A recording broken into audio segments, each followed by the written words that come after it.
now.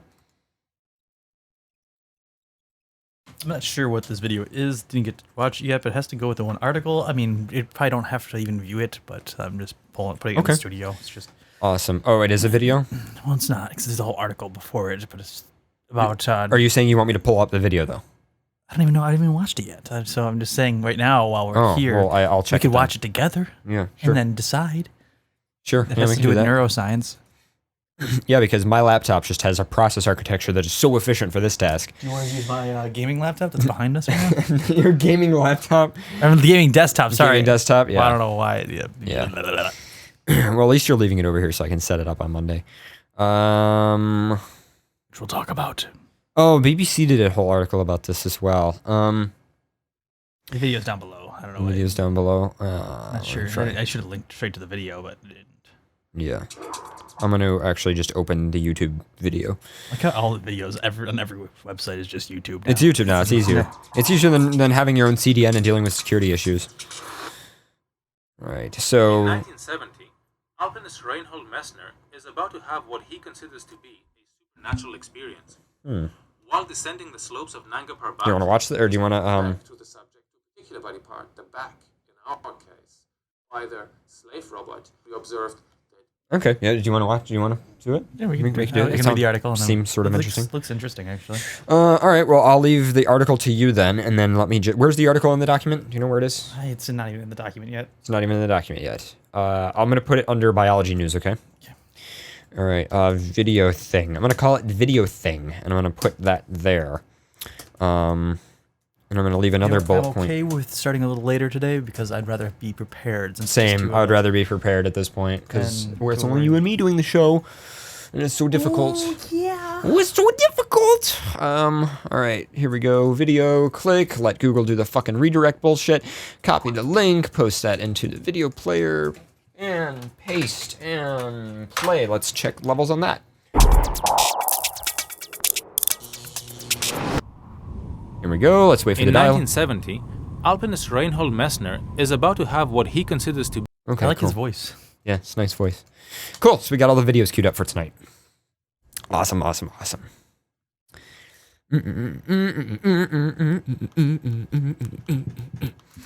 Okay. We are so good. So we got everything recording. We got encoders are going good with the new configs. The graphics are ready. We have tons of stuff to announce for the intro. Only other thing, I'm going to put out, do you mind if I put out tweets and push notifications now? I already put up a push notification for Facebook, so I was trying to keep starting now. I'm going to just put in the, I'm going to do the push notification for that. Okay, that's a cue to mute my phone. And, yeah, I always forget to mute my phone. FurCast starts now! Exclamation point. FurCast.fm tweet. I'm going to tweet it on... actually, I'm just going to tweet it on FurCast, and then what I'm going to do is retweet it on everything else. There we go. Thank you, TweetDeck. Alright. like there's no tomorrow. This is what sucks about this kind of show. I can't be a one-tab man, and it hurts me. I am so... or what is it? I'm so glad that I didn't buy, I bought like new capture cards instead of that oscilloscope that I wanted, because it turns out that the oscilloscope I wanted has like a bunch of firmware glitches that haven't been fixed yet, including hardware issues. So it's like, fuck yeah. I totally avoided a major issue that would have driven me crazy for like $400. I should check the Regal website and see if they put out any updates on that.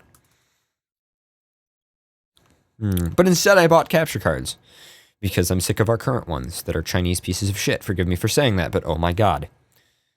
They don't even use the DirectShow API as properly as they should, or have drivers for any operating system more modern than Vista, or have color profiles. Nor do they do onboard scaling properly. They just literally have an algorithm, or not even an algorithm. They literally have code that just eats the pixels. It doesn't like smooth anything, no, it's just, oh, we'll just eat those pixels. So, you know, everything could just be choppy because, you know, oh, no offense or anything, but what would you use the oscilloscope for? I mainly want to use it to verify timing on, word clock inputs and outputs on SPDIF and AES3 equipment and soon to be MADI equipment. That'd be primarily what I'd use the oscilloscope for. The other thing that I really want one for is to verify line quality, because I've got a bunch of different UPSs that some of them are online double conversion UPSs and other ones aren't. The other thing is I want to get the studio into having more like generator power, and I want to see like, you know, how grounding is, make sure there's no ground loops. I want to make sure the quality is nice and high power, or the power is nice and high quality. I said that backwards. So that'd probably be like my use for an oscilloscope. So like the most basic new one from Rigol is the one I was going to go with. Rigol has the DS1052E, which is their famous like baseline hobby scope, and it was really nice, but they just came out with a whole new product line. I think it's the, oh God, it was on EEV blog. It's the latest video on EEV blog, youtube.com/EEV blog. I'll just look up the model. It had a Z at the end of it. I remember that. Or a Z. Forgive me for saying the wrong name for a letter. Let's see. Videos. It is the DS1000Z is the model. And that's basically Rigol's new like product line that is their baseline. And it's a really nice scope. It has like 4 inputs. And I think it's like 40 megahertz, I think. I want to say it's 40 megahertz. But either way, it has a bunch of firmware glitch. Like, it works really nice. It's a really good scope, but like if you switch it to AC coupling, or if you mess with the trigger location, like if you don't do trigger on center, if you do any trigger offsets, it starts jittering. It's really weird. But yeah, just check out the video on EEV blog for anybody who's interested. He details all of it. I love EEV blog. It's probably my most watched YouTube channel. EV blog is life. It says Blue Links Pause. That's awesome. Oh no, it would definitely be, yeah, Blue Links Pause. It's definitely high frequency enough to do that. I know that Blue Links because I have a 20 megahertz analog oscilloscope and it can handle it. So I know for a fact that I'd be good.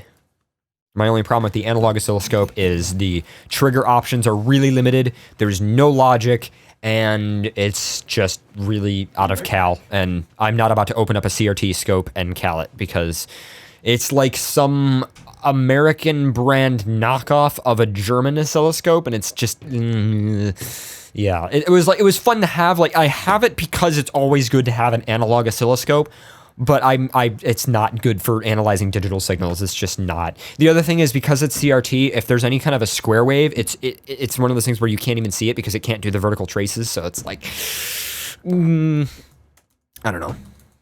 Not really. No, not appropriate for that.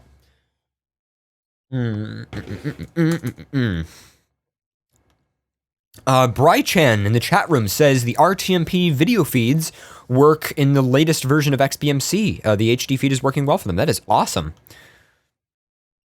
Which chat is Paradox reading messages from? This one. Obviously, that answers your question. But yeah. How are you guys doing tonight? Everybody doing good? About to start FurCast? FurCast pre-show? For anybody who just tuned in, FurCast hasn't started yet. We're just kind of waiting for Pharaoh to get out of the bathroom. And then we're going to start. It's going to be good. It's going to be so good. We have so much new stuff tonight with so many announcements. It's going to be so much fun. Can't wait. It's going to be good. Oh, I know what I could do. I could get music ready for the break, because I was going to do that. I might as well take this time now to do that. Oh, and I should probably say that the show is live. So FurCast live, which looks like live. I'm going to put that out. Hey, Pharaoh. How are you, Pharaoh? Coming back into the room. Photos. Oh God, that car crash. Did I tell you about the car crash? Yep. I've got to tell you about that when we're done with the show. It was fucking insane. I'm so there's so much porn on here because Koji's... Oh, you talking about the 6-car pileup? The 6-car pileup that I was in the middle of. You were in that? I was in the middle of it on Camp Road, and I was the only person who didn't get hit. Were you one of the 6 cars that were parked on that street then? I don't know. Well, I drove by like literally after everyone moved from the street onto the side street. That was, yeah. I'm not sure if you were there. So just to show you, that was me in the middle of it. There was the SUV that got fucking destroyed. The creepiest part of that, honestly, it wasn't that 6 people continued to get rear-ended because there was icy roads and people weren't slowing down. Or I heard the fact it was black ice and everyone just was black ice and everyone. But you know what the scariest part of it was? I was driving down the road, and there's this guy ahead of me. Shouldn't we, There's this- can we save it for the show? we could save it for the show. I want to save it for the well, show. I don't know. We start the show first and then... Well, we're recording and everything. I know we're recording. We just can officially start the show and then we can explain the story? But I 'Cause you can be like, don't know if it's a story worthy for the show, though. okay, then explain it I'm just now. going to explain it now. Okay. I just want to say that the scariest part of this was there's this guy ahead of me that had his blinker on. It was just stuck on. It was his right blinker. I'm like, what the fuck, man? This guy's got his blinker. Whatever. Should I flash this guy? Should I pass this guy? Whatever. And all of a sudden he starts like getting really slow. And I'm like, what the fuck is wrong with this guy? And then he pulls over to the left, but he's got his right blinker on. And I'm like, man, okay, I don't even. And I'm like, wait. Why are you pulling into a middle turn lane when there's nothing you could turn? And then I see ahead of me, and there's just this black shadow on the road. And the thing is, it was the bridge, and there's no streetlights on the bridge. I have to say, the creepiest part of that whole situation was slowing up into the middle of this like really busy road when everyone just slows and stops, and there's these two cars in the middle of the road backwards, completely destroyed. They're completely dark on the inside. There's fuel pouring out all over the road. The radiator is just dripping fluid all over the road, and it was just, and you just sit there and you're in shock. You're like, what do I do? Do I get out in this road where other people are getting rear-ended? And I was about to call the police, but then like 6 other people got out of their cars and called the police, and I was like, well, I might as well not add to the mess. And then those people who got out of their cars to help the people who were in the car crash almost got hit when other people got rear-ended.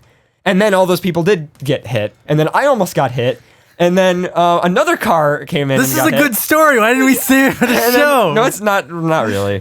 I disagree. It's pretty much over. But yeah, I mean, like that was just fucking scary. You know what's funny is I drove by that after, like literally probably a half hour after it was cleared, and all those cars that were in the middle of the road were now on that side street next to the Waterstone. Oh, next to where? Oh, yeah, that's right. It's right near where you work.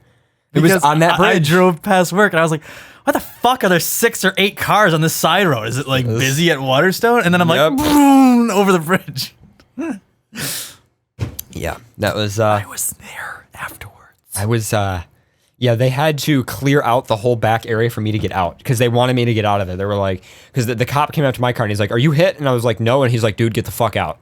Dude, get the fuck out. Literally, they were stressed. They were really upset because it was just bad. Because, yeah, I don't know. But the ice was bad enough that somebody slid from one side of the road all the way through the middle turn lane into the other side of the road and it hit a car hard enough that the airbags went off in both cars. It completely wrecked and blew 2 tires on each car, and they both spun around into the opposite side of the road. Oh, It was fucked up, man. That was like, they must have been speeding. But at the same time, it doesn't really matter if they were speeding because they were doomed anyway. And considering people who had stopped to help those people then got fucked, like... Yeah, it was bad. It was really awful. That's what happens when the winter starts and the roads aren't treated yet. Anyway. Okay. I think I'm ready. I'm not sure about you. I am pretty much ready. I'm going to change the graphic to say that we are starting this. Why is that not working? There we go. Oh, I know why. Video layer, because it was on the wrong video layer. All right, cool. Well, I guess we're ready recording. Yep, we're good. We're ready to start. Whenever. Alrighty. What do you want to announce? What do you want to talk about first? Do you want to do Extra Life first? Talk about Extra Life first, and then we'll go on to different things. Okay. Do you want me to start? Or do you want to start? You can start.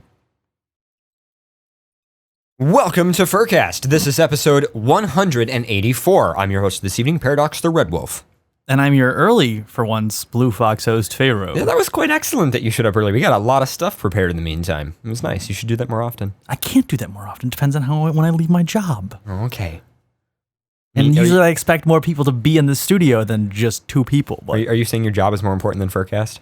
no. Okay. So I almost quit my job because I couldn't. Couldn't do on the show? Yeah. I remember that. Anyway, so welcome to FurCast, guys. It is just me and Pharaoh this evening. And although it's just me and Pharaoh, we have, holy crap, a lot of stuff to cover. The announcements for this evening are just, oh my God, there's a huge plethora of them, in addition to a bunch of news that me and Pharaoh have prepared for the show, and a bunch of awesome stuff that I think you guys are going to be really excited about.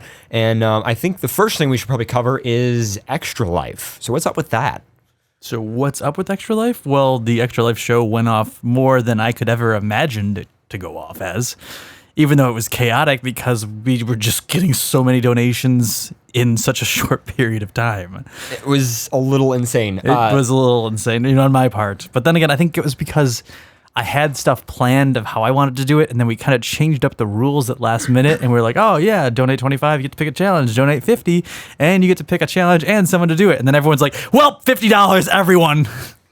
Well, yeah, pretty much. That was kind of how If I went, would have anticipated it to be that excessively overbearing, I would have said, like $100 to pick a challenge and a person. Yeah, we ended up doing almost entirely challenges because of how much money people raised. So speaking of money raised, we raised approximately $1,560 for charity, which almost beats last year. However, we did get a gold medal because we made that amount of money really, really quickly. In 4 hours. We made that amount of money in 4 fucking hours, not to mention the game stream we did on Monday, which was not recorded because the whole thing... That wasn't really... That was kind of like the setup stream since it kind of went under a little bit. So it was this Monday that we're actually going to do the official game stream and, make tweets, record it, and stuff like that. But yeah, shout out to everyone who joined our preliminary game stream and on Monday and, donated and everything like that. I was not happy that day. Yeah, you had a bad day. Pharaoh had a bad day. I had a very bad day. But the stream went pretty good. We had tons of games in here. We had tag in here. We played some Five Nights at Freddy's. We played a bunch of furry MMORPG games, and it was awesome. But yeah, so we've raised approximately 1,560. The reason it's approximate is because I have a bunch of cast donations that have been given to me that I need to submit, and also... I also haven't updated that number since we started the show, and there might have been someone else who donated. Yeah, but so usually when you do Extra Life, you do it for 24 hours, but none of us have enough free time to do 24 hours. That's why originally we were going to do like 2 or 3 shows, but the first one was so chaotic and crazy that we did almost half the challenge that we were set up to do on the first one, which I was never expecting. And then secondly, we still wanted to do a video game stream for everyone to donate it to. I think we'll still do the video game stream. I think that'll still. And what's funny is I feel like the video game stream is a lot more entertaining for people because I feel like the board gaming, and I actually had several people say that to me. They said the board game was the least interesting part of the Extra Life stream that we did last week on Saturday. Whatever. Well, we didn't even get through a lot of the board games because it was so fucking crazy on people just donating. So yeah, I'm okay with it because I'm totally okay with that. It's amazing. It was fun. Yeah, it was a lot of fun, and it was really an enjoyable experience, to be honest. So just guys, thank you so much. That is amazing.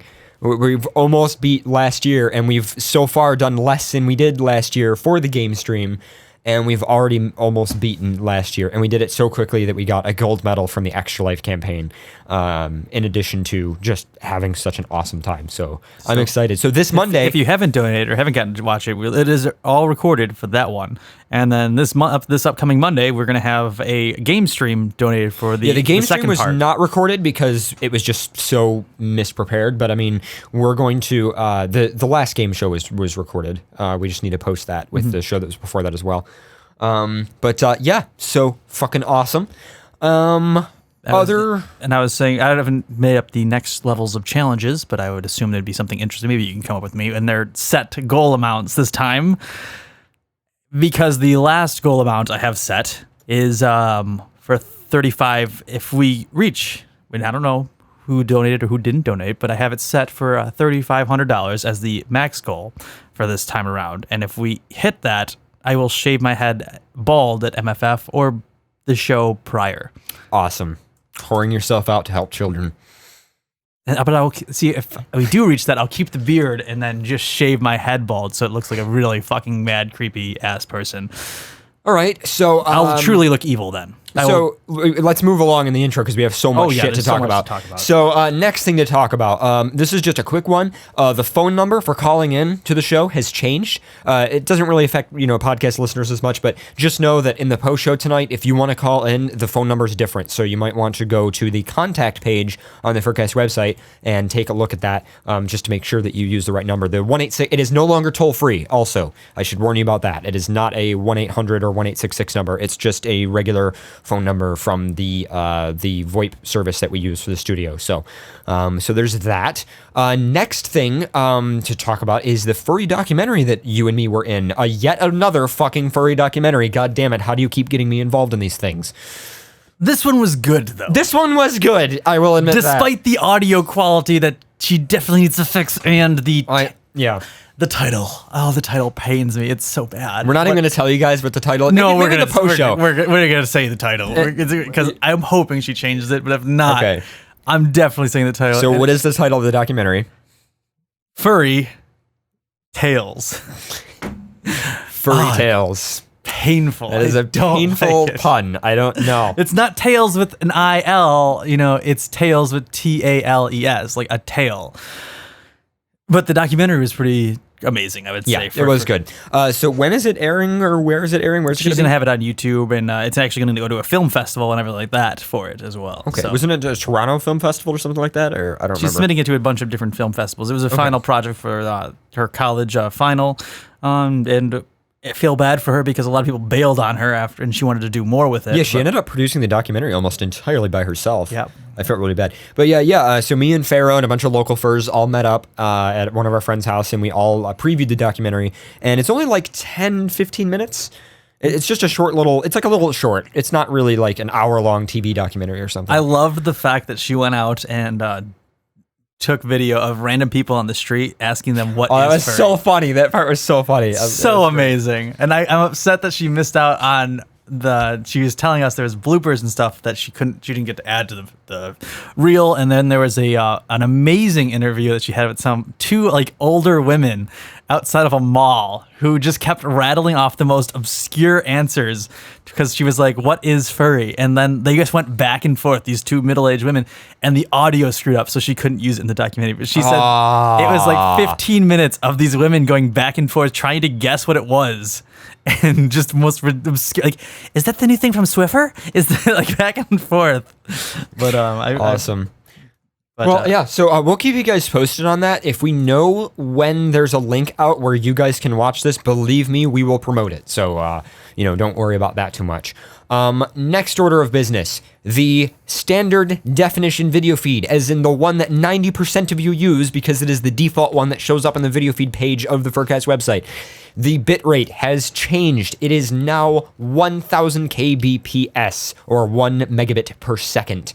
And that is up about 300 kbps. It used to be 700 plus, I think, like 1 or 200 for the audio. And now it is a little over a megabit. So HD is a little over 2 megabits. ST is a little over 1 megabit. Just letting you guys know before I get any complaints that some people can't watch the video feed because it is now taking up more bandwidth.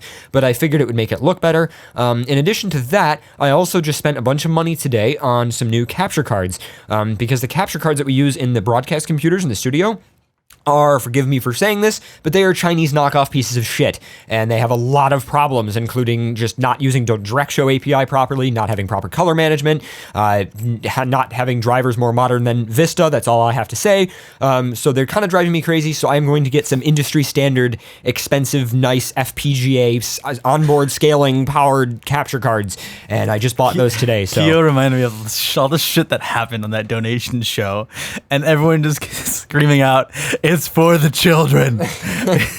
Yeah, that was always pretty Me and funny. CJ ate a scorpion, as well as a bunch of other. Did anybody eat the tarantula? No, that was for the Monday show. We had to share a leg. Oh, okay, that's right. Yeah. For anybody who missed the donation show, they're probably sitting there like, what? When we reached $1,000, we were supposed to eat. Well, it was to reveal it. And it was a canned tarantula. And on the ingredients, it says 2% barbecue flavoring, 98% spider. No, 98% tarantula. I kid you not. Are you fucking kidding me? It's a fucking baked tarantula. Pharaoh, What? I hate you. Yeah, I hate myself too, a little bit. I don't know why you did that. I don't know. I can't tell you. Anyway, so next thing, this is another quick one. I just want to give a quick shout out to everyone in the subreddit, especially when me and Pharaoh are super busy, either getting stuff for the campaign ready or doing the shows or working our ridiculous full-time jobs. I just want to say you guys are so helpful to us because you guys submit so many awesome news articles. A bunch of news articles that are going to be on the show tonight are actually from the subreddit page. So I just want to shout out everyone who's just, you guys are awesome. You guys are very self-moderating. You guys post a lot of awesome content. The votes are very respectful on where things go and what makes it to the top. And there's even some commenters on there and stuff. To be honest, I actually feel a little bit bad that we've sort of neglected the subreddit in terms of interaction, in terms of two-way interaction. We've neglected it. We need to set up something too with people because people want us to do interviews again with other random furs people in general, and we do have a lot of interviews that we could do, but I haven't really reached out to the individuals that wanted to do interviews with us. Well, we've been so busy too, and it's getting to the point where I'm thinking, Pharaoh, if we do interviews in the future, we can't do them live. We're not going to do them live. We can't do them live. We're definitely not doing them live. Yeah. There's no way. The other thing is, because me and Pharaoh, when it's just me and him sitting here in the studio with you guys,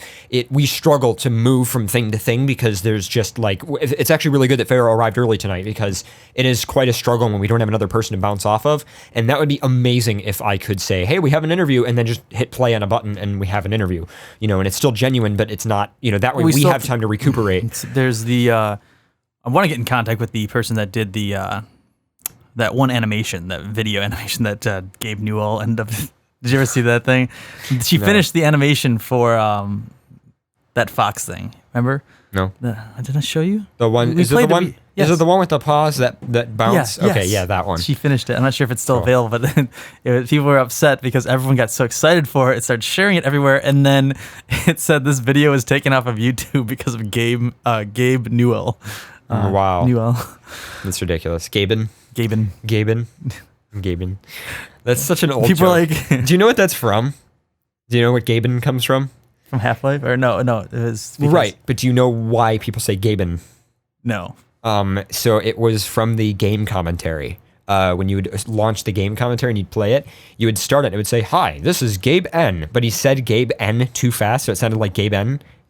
So it just became a meme ever since then. So it pissed him off. So if you guys notice, if you guys play any modern Valve game, like all the new Half-Life series as well as the new Portal series, he always says, "Hi, this is Gabe Newell." And he's always very careful to say that now. It's so funny. But anyway, all right. Are you ready for the next part of the shoutouts? Or next part of the intro, brother? You ready for this? Yeah, You ready?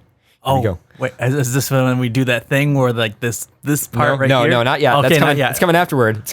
Because there's we changed all the video viewers out there, and we have a special surprise. This is super exciting for me. And actually, I like this one before. This is probably, I don't know how exciting this will be for you guys, but there is a new FurCast survey that I would like all of you to take. Yes, as in, if this is your first FurCast, take it anyway. I don't care. If you've been watching FurCast for a million years and it's like the fucking amazing thing in your life, whatever, take it. If your friend watches FurCast and they're not watching it now, make them take it. Yeah, just strap them to a chair and force them to take it. It is a 15-question survey, and it is at furcast.fm/survey. It works on mobile devices. It works on desktop computers. It's a really clean interface, and it is going to help us quite a lot to understand not only what is important to you guys, but also what our demographics are and everything like that. And I would also like to say that I am very, very proud of you guys. I am so proud of you guys.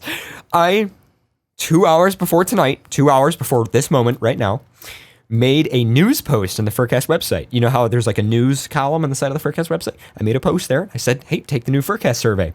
And about 20 minutes later, our email system emailed out all of our email subscribers, and like 8 people took the survey. So before us right now announcing this, like 8 of you already took the survey. So I just want to say that I am proud of you guys for actually reading the news section of the FurCast website. That is a step. People read our website. Can you fucking believe that? That is like mind-blowing. I'm just, wow. You mean the site that tells them when a show is starting? Something like that. And when we go to cons, and when we do things when the show is canceled, you mean someone actually looked at that? I know. It's amazing. I feel like a privileged person. I feel privileged right now. I mean, we're so proud of you guys for doing that.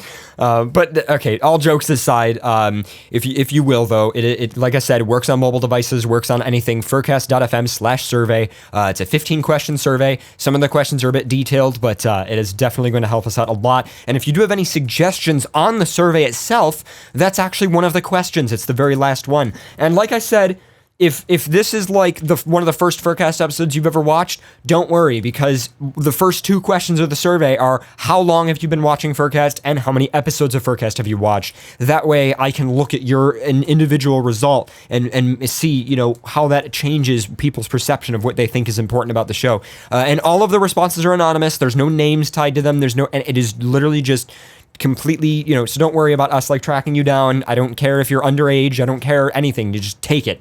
God damn it. I really want to know, and I'm really interested to see what you guys care about the most. So that way we can kind of, you know, figure out what our focus should be, especially in terms of donation money and where our funding goes and stuff like that. And that leads us to the last announcement for tonight. And this is so fucking exciting.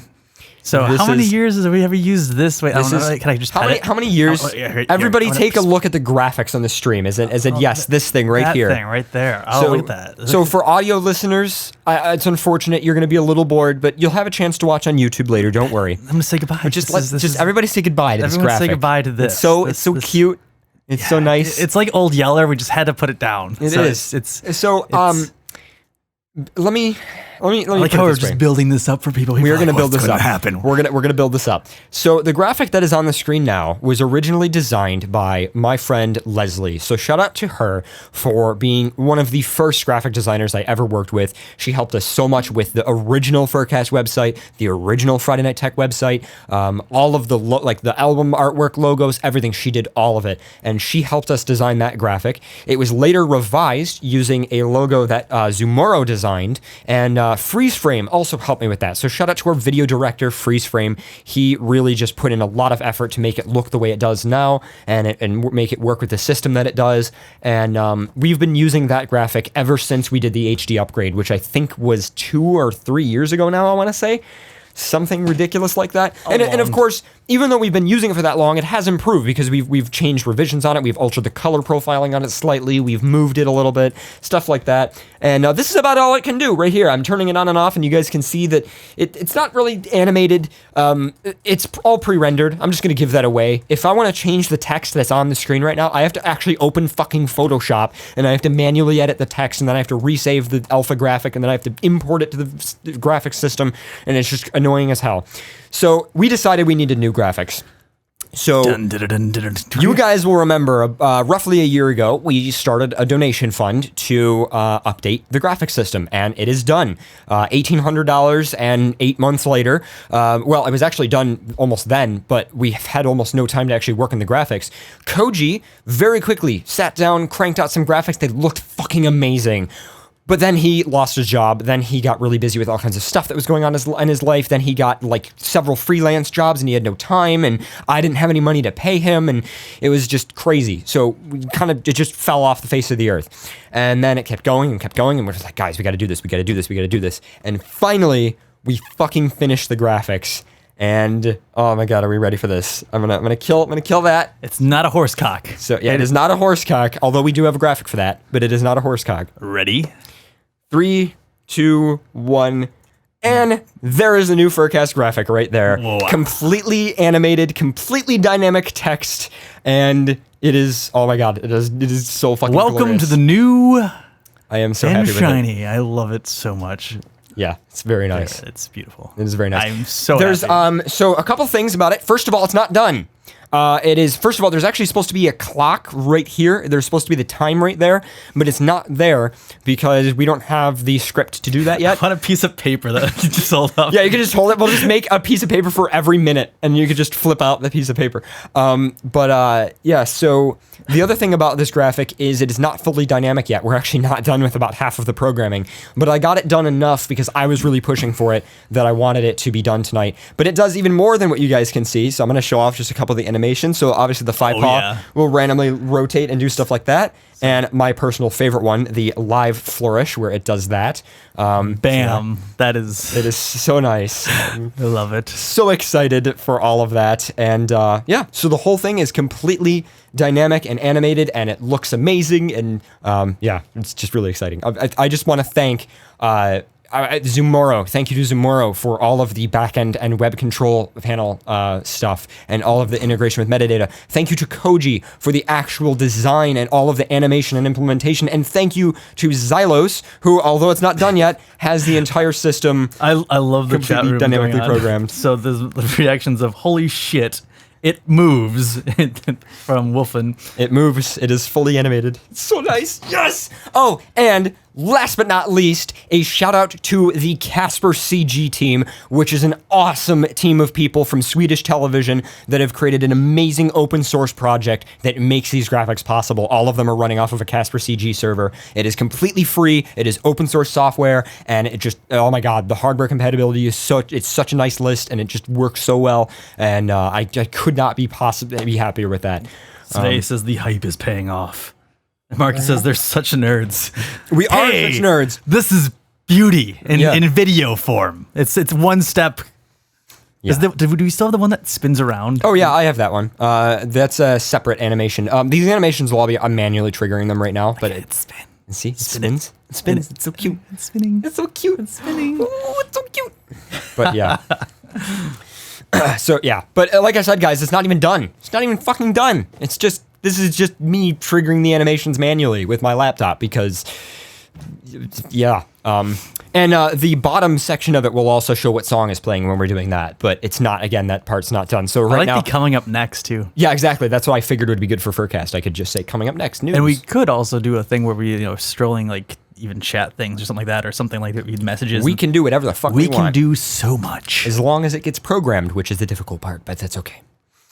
But so I guess whenever we're ready, we can move into news. Is that? So I feel bad for anyone who's ever first tuned into the show because we just did like a 30-minute banter section of us and all the shit that's been going on these past 2 weeks and everything that we've been updating and all the things that have been going on and So yeah, a little crazy.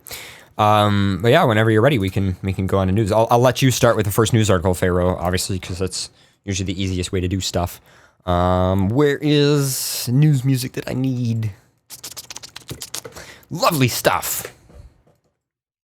But anyway, and also forgive me, guys, if we spend a lot of time going over like technical behind the scenes stuff. It's just, I don't know. I listen to a lot of podcasts and I love when they break the fourth wall. I don't know about you guys in the chat room, but I love when podcasts do that. And I really that's one thing I really want to be able to do with you guys. I want to be able to break the fourth wall and go crazy about everything that's in our back end and how it works and what we're upgrading and what we're spending money on, because that's what's exciting to me. Get on with it. Well, then start with news. I need my music. You ready? You need your music? I want that screen. Can we get the audio clip of Monty Python saying, "Get on with it"? We should. Get on with it. See, that's the other thing. We could easily do a soundboard. I even have a control panel that would work with that. But I don't know if I want to be one of those radio shows with a soundboard. You know what we should do is get a soundboard and then just have the fans donate all the sounds that we should be using on the show. Maybe. We could do that. That'd be fun. We could do that. That'd be fun. Yeah. We'll think about it. People are going nuts right now. They're like, do it, do it, do it, do it.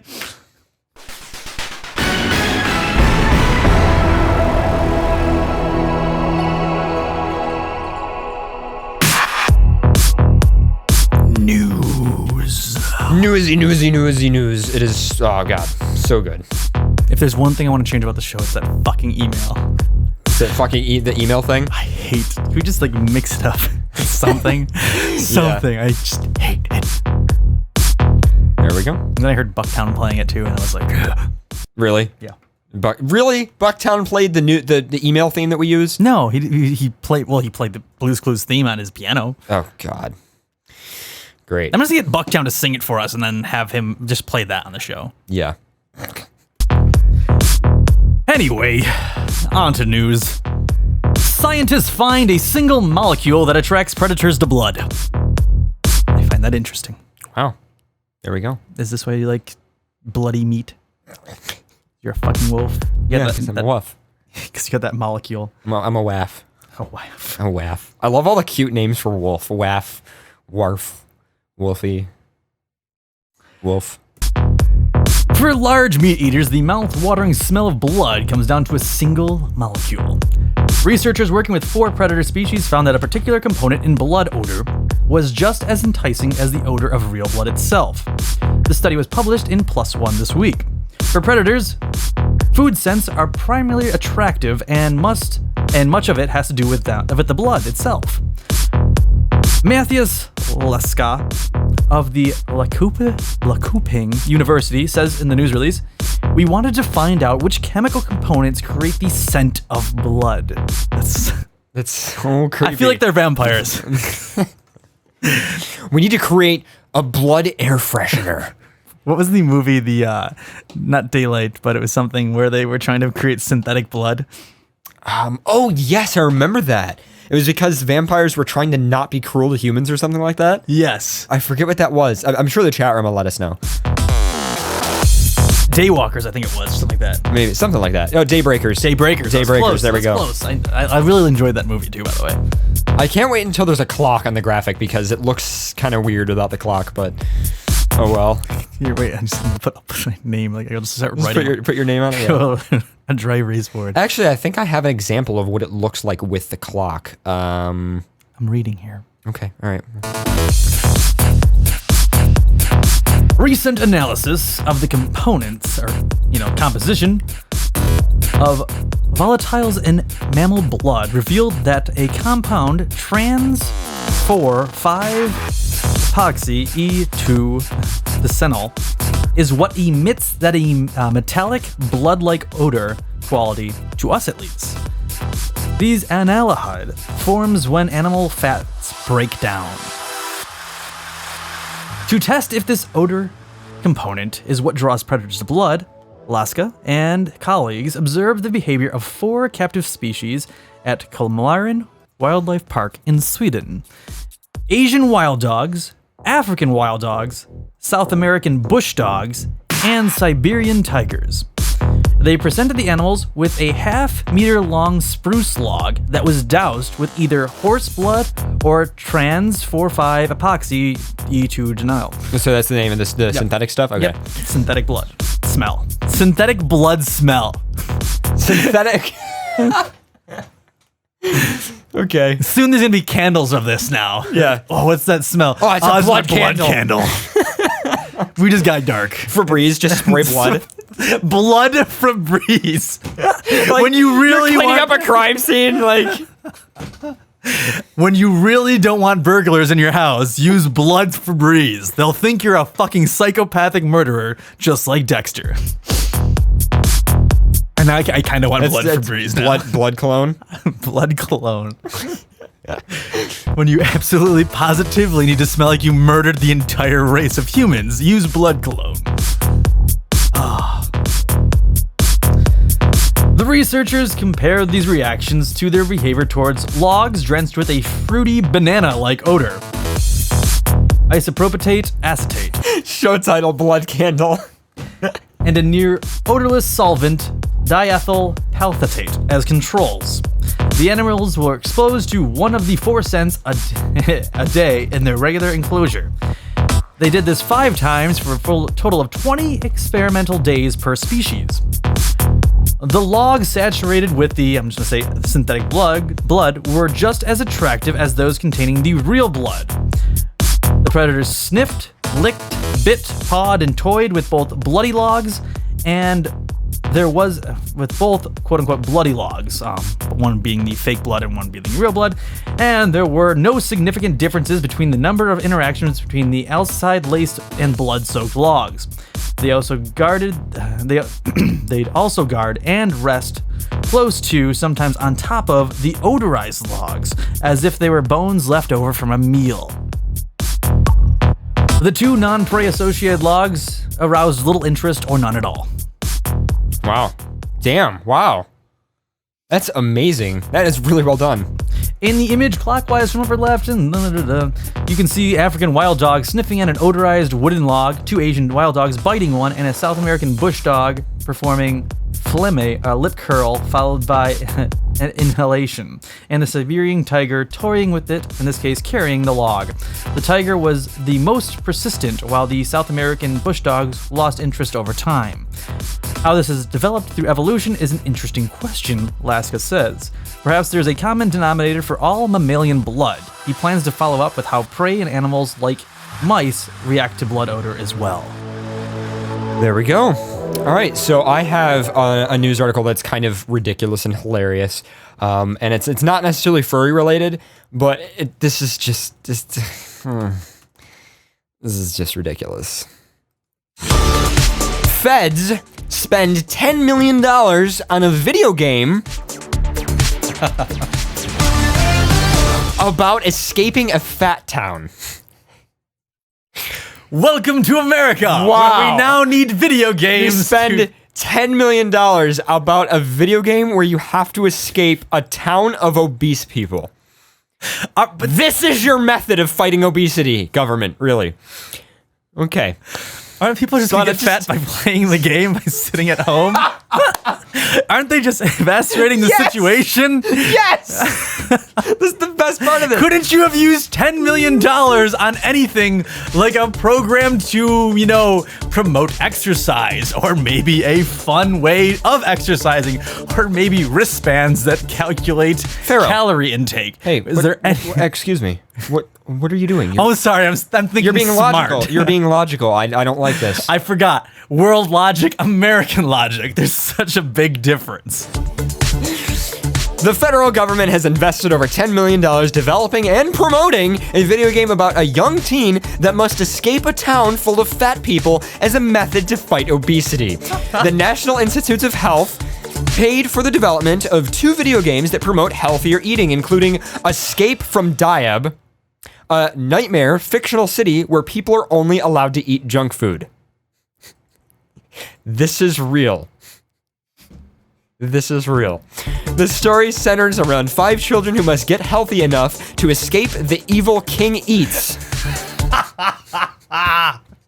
You must get healthy faster. Explains Arch Image Incorporated, a computer game company that received $9,991,409 to develop the games. King Eats is a fat ruler who forces his people to eat out of vending machines. DJ, Not all vending machines can be bad. Why are vending machines bad? I think this is going to hurt the vending machine business. I think they're just trying to drive down stocks. Watch them get sued by like Pepsi and Coke because you're making vending machines look bad.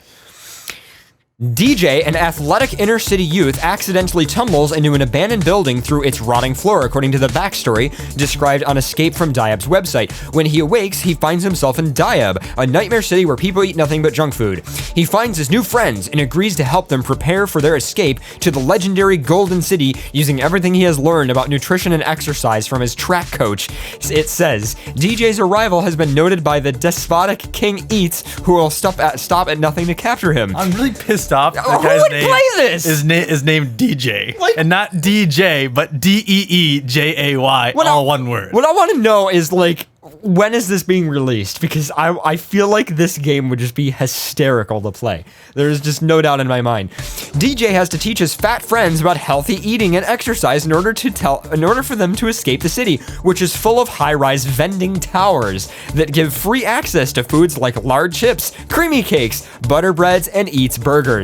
The game is not available to play online, though the site does offer its version of Tetris for kids to play.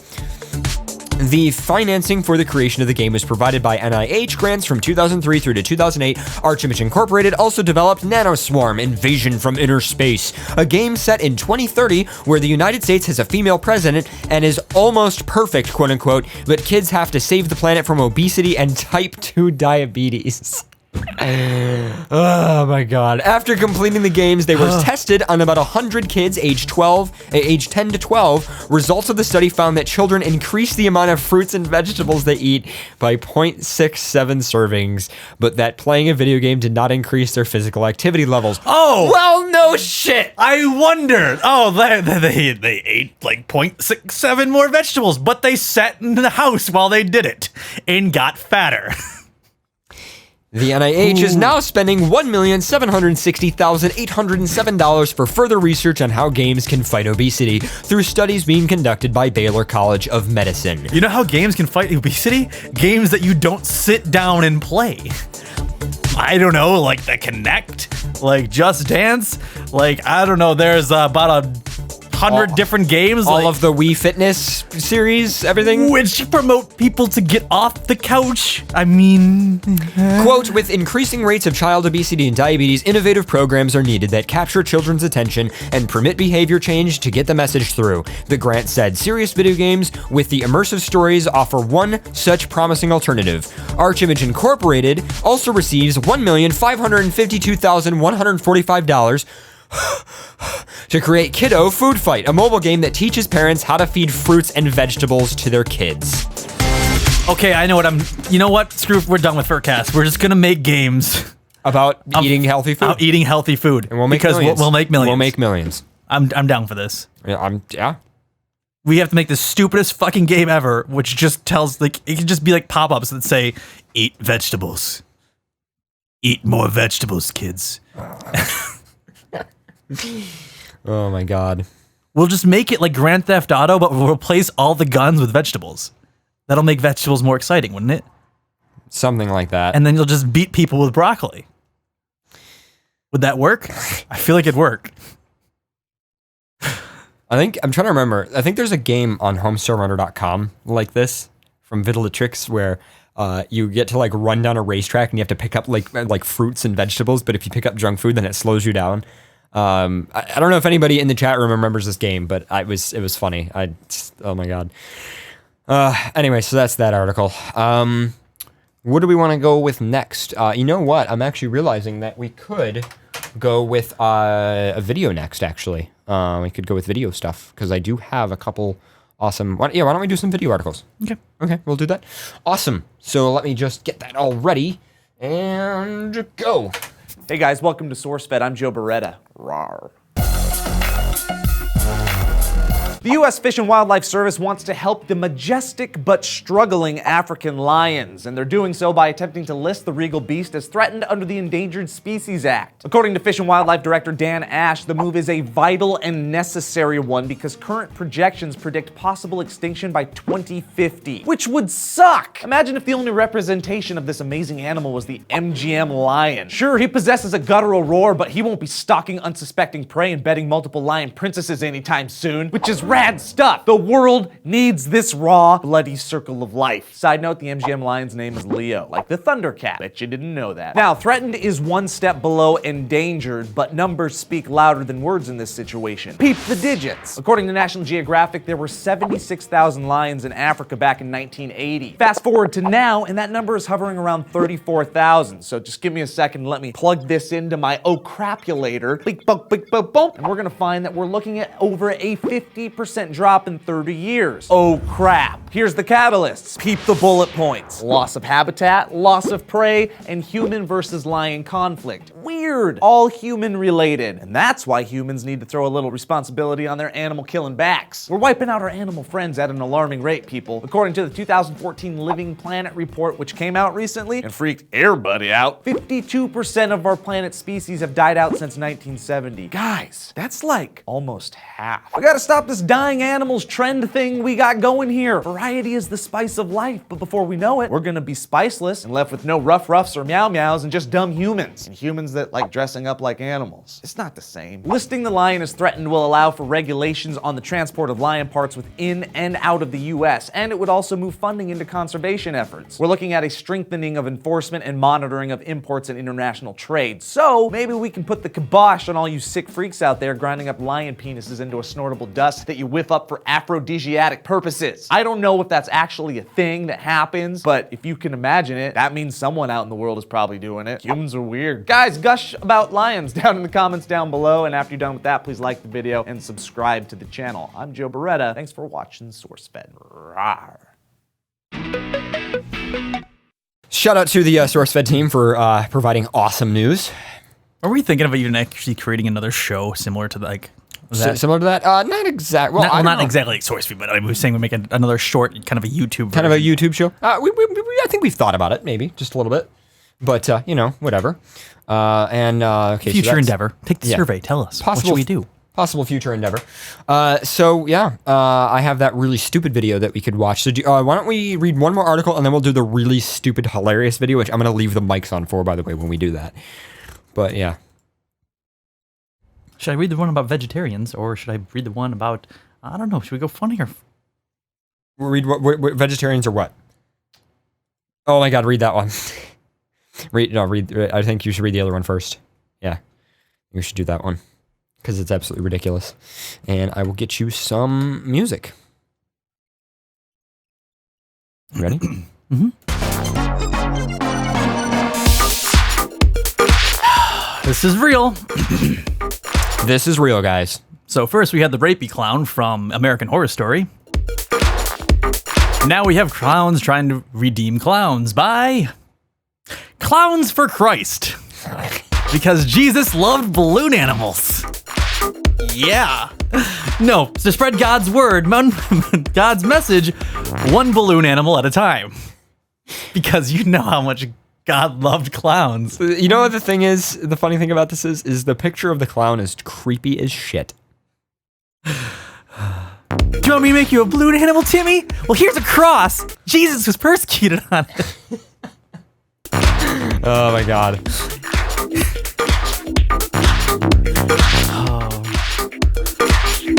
God moves in strange and mysterious ways, and even around clowns sometimes.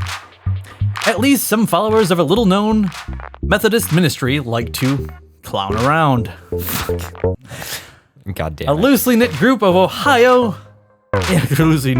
Ohio known as Clowns for Christ are doing the Lord's work with puppets as well as prayers. The followers' work revolves around performing for families and children dressed in clown costumes. Members tell biblical stories with balloon animals, puppets, and other props. Judy Zilliff, who's been active in the group for 17 years now, says their silly costumes serve to break down barriers. You can do anything in a clown costume, says the guy. This is the creepiest fucking thing to come out as ever. You can do anything in a clown costume. She told Vindy.com, adding that it is anything appropriate for church. That could be taken in so many wrong ways.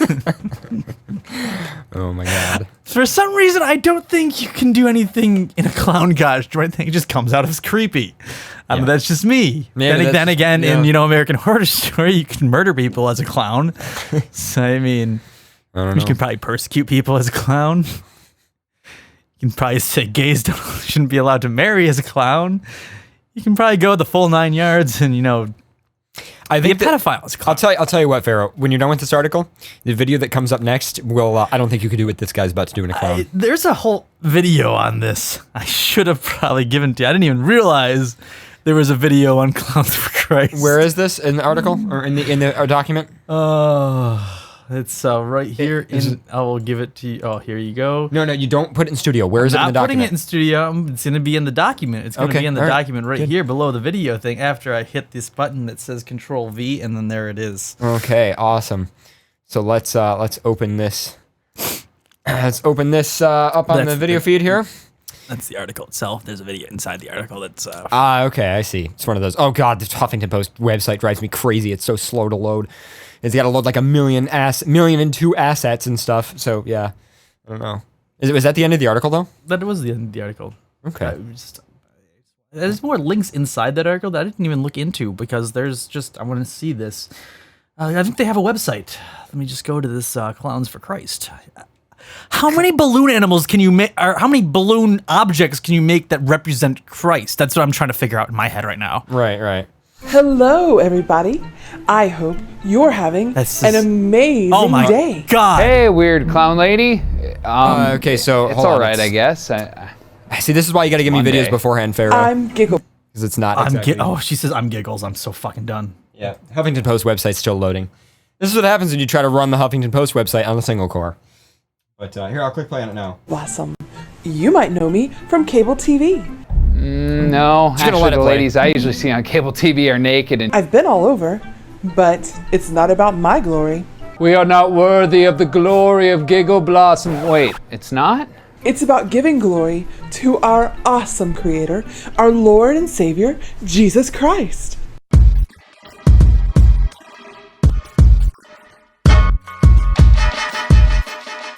Hey everyone, I'm Mike Rylander and this is What the Fark.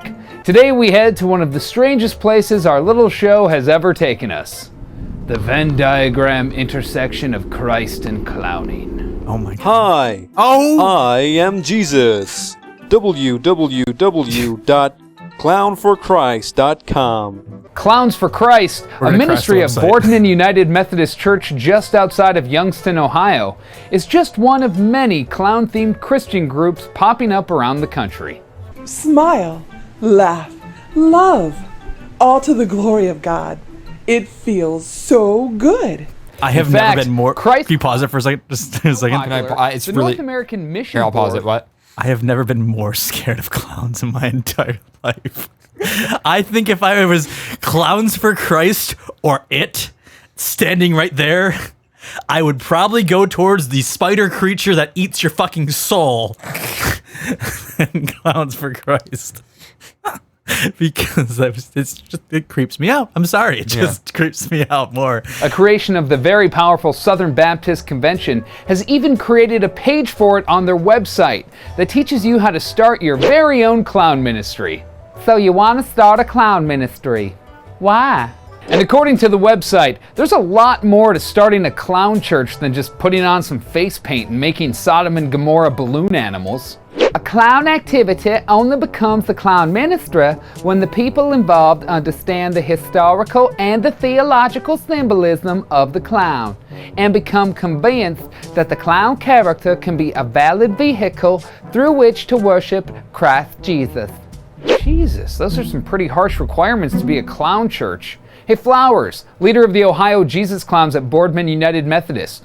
Do you and the rest of your Jesus Clown posse, Love, Strawberry, and Bubba, meet these very strict requirements?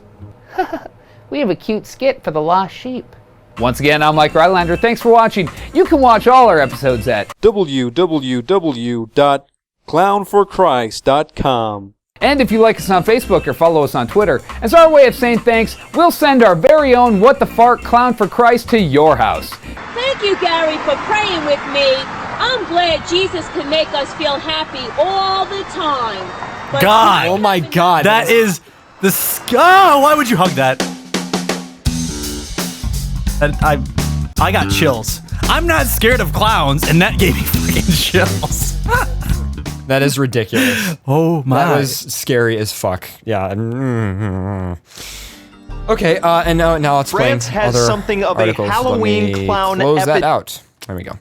All right, so are you ready to watch this next? Are you ready to watch this next? I don't video, know. Pharaoh? I'm creeped the fuck out from Jesus clowns now. Are you ready to watch this next video, Pharaoh? I don't know. right. I'm trying to. This is something else, and I just want to let everybody know before I click play on this video. Which here. one is this? Oh, you don't know it yet. Yeah, am I gonna have? I don't know. I'm gonna have. No, it's not scary. It's not, Okay. it doesn't involve clowns. It just involves a radio show host in New York City. And I actually feel bad because I was actually in New York City a few weeks ago, and I was right near where this guy hosts this show, and I was I'm scared actually. So what I'm gonna do is we're just gonna hit play in this video, and we'll see what we come up with. Manning Report is what this is called. As the Ebola watch continues. Oh. Oh wait, it fucked up. Hold on. Let's go back.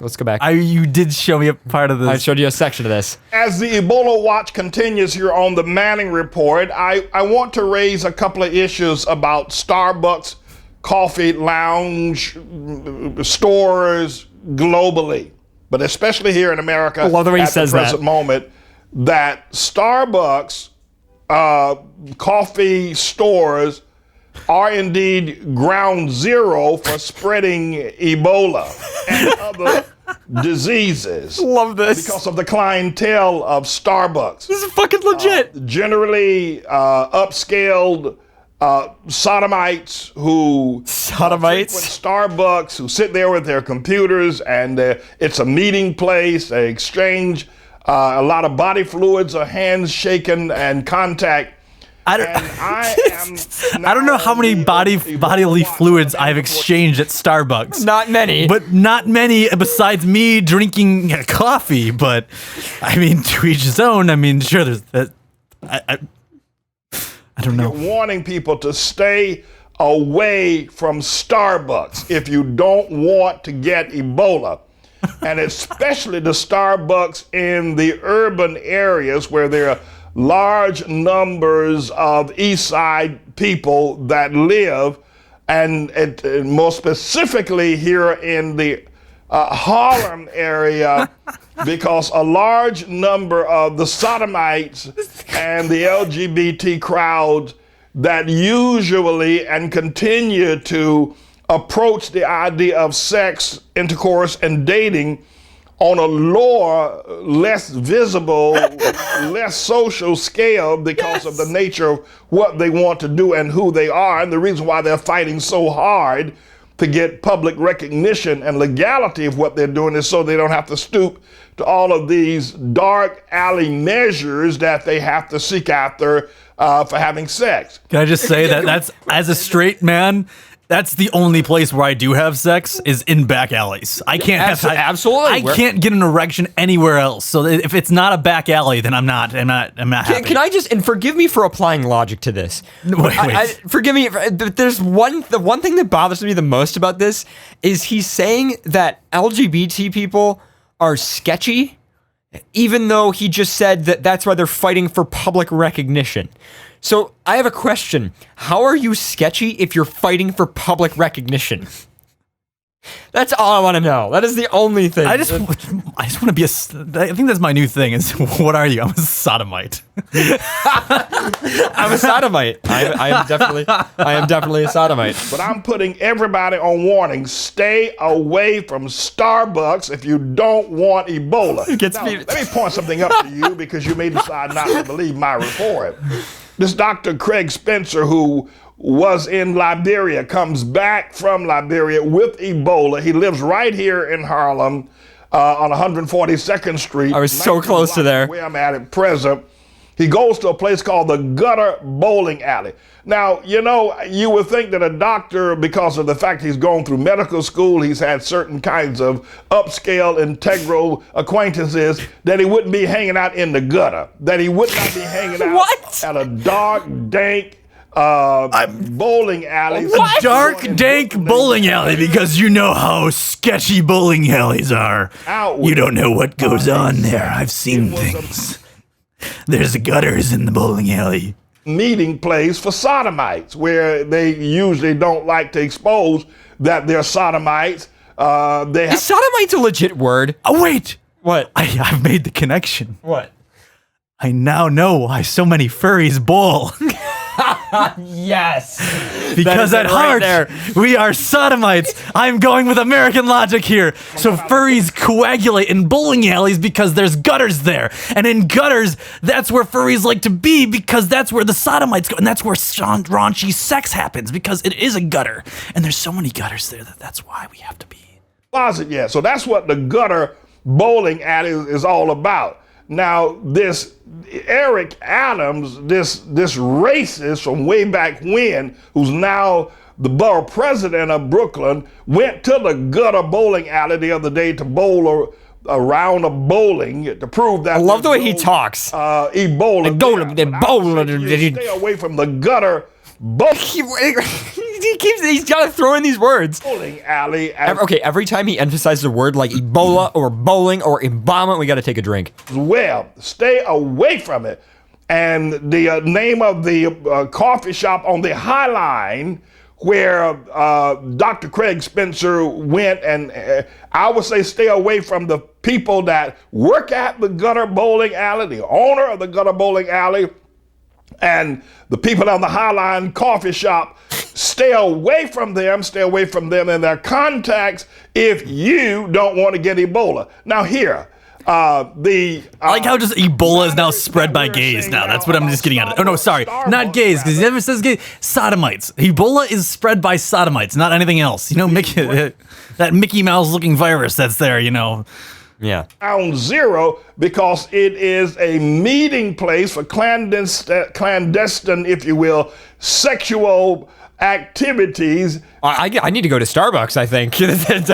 Wow. I feel like I'm not having enough. I feel like I don't have enough Starbucks in my life. Well, honestly, you have to go to Starbucks, then the bowling alley. Okay. If you want a good sex life, because People have not yet come out of the closet. It is ground zero. If you want to get Ebola, go to Starbucks. If you don't want to get Ebola, stay away. go to Tim Hortons.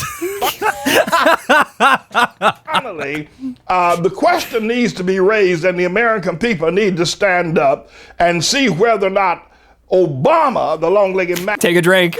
Daddy, actually missed the call to respond to Ebola when there were less than 100 deaths in Liberia. I haven't seen the video past this, by the way, so I'm seeing this for the first time myself. Where he could have quarantined, set it up in such a way as that there would not been the spread. Now we got 5,000 deaths and 10,000 cases listed.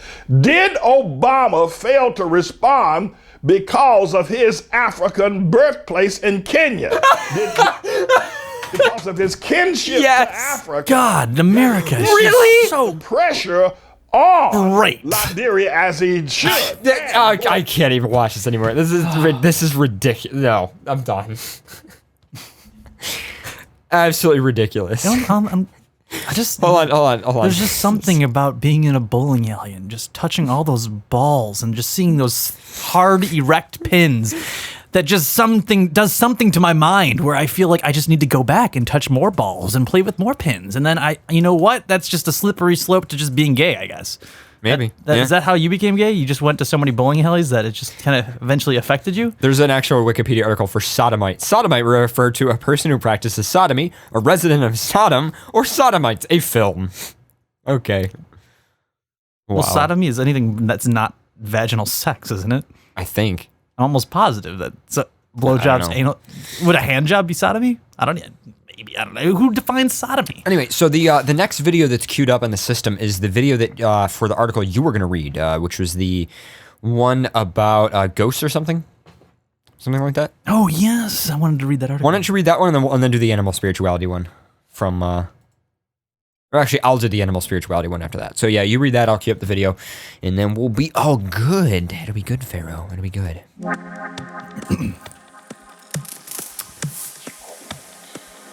Maybe there's a ghost behind you. Or maybe your brain is just lying to you. There's a scientific reason now proven why you feel the presence of ghosts.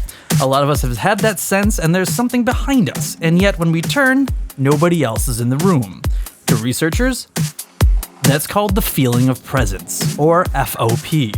It can happen to anyone, although it particularly affects people with Alzheimer's disease and schizophrenia. Great. We all have Alzheimer's and schizophrenia every time we freaking feel that there's someone behind us.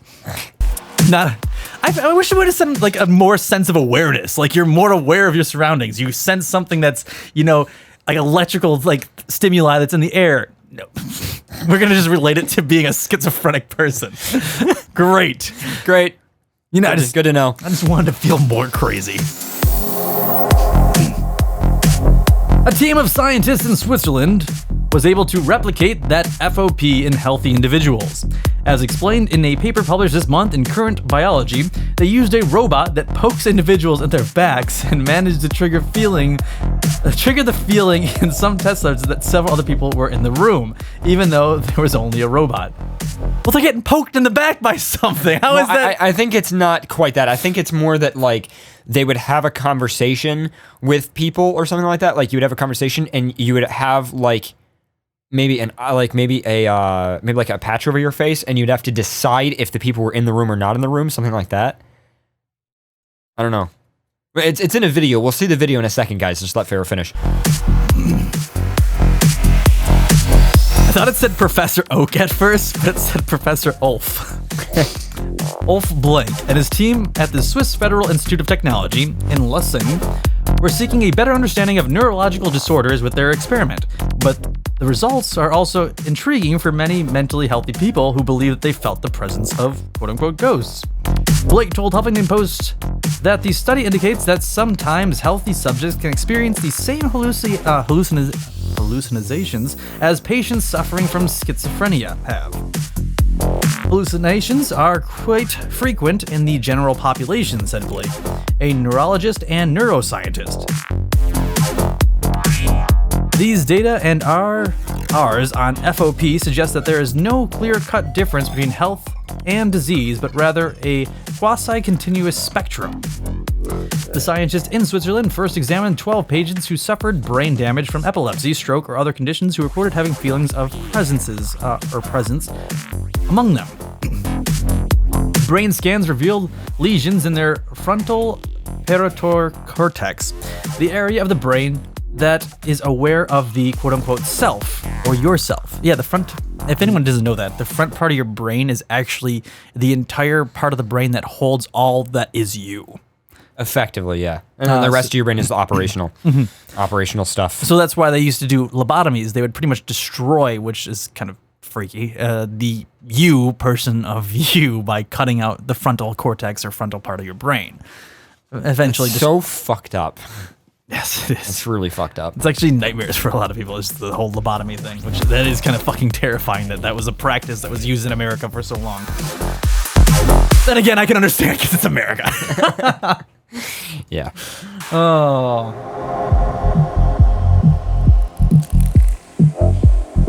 I can play the video whenever. When the patient was standing, the presence was standing. The scientist reported in Current Biology describing the patient's FOPs. When the patient was sitting, the presence was sitting. When the patient was moving, the presence was moving. The scientists then tested whether they could trigger that feeling in healthy people using a so-called master-slave robotic system to throw off the individual's brains. The master robot in front of the person would record his movements, while the slave robot behind the person would then match them. In one set of tests, the person poked the robot in the front, and the robot would poke the person in the exact same time. The subjects reported feelings as if they were poking themselves, Blake said, and it creeped them the fuck out. Oh my god, that is kind of creepy. You're now using portals, but robots. So poke, and it's just... Can that be freaky in general? If you had a robot that just matched your movements, and you just poked it, and you got poked at the same time in the back of yourself. That is pretty creepy. Kind of want to try it.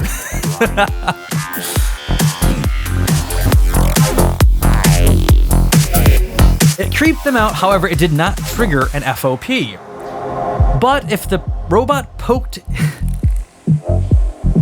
robot's poke in the back of the person was slightly delayed, creating a sensory motor mismatch, some of the test subjects felt as if there was another human being doing the poking instead.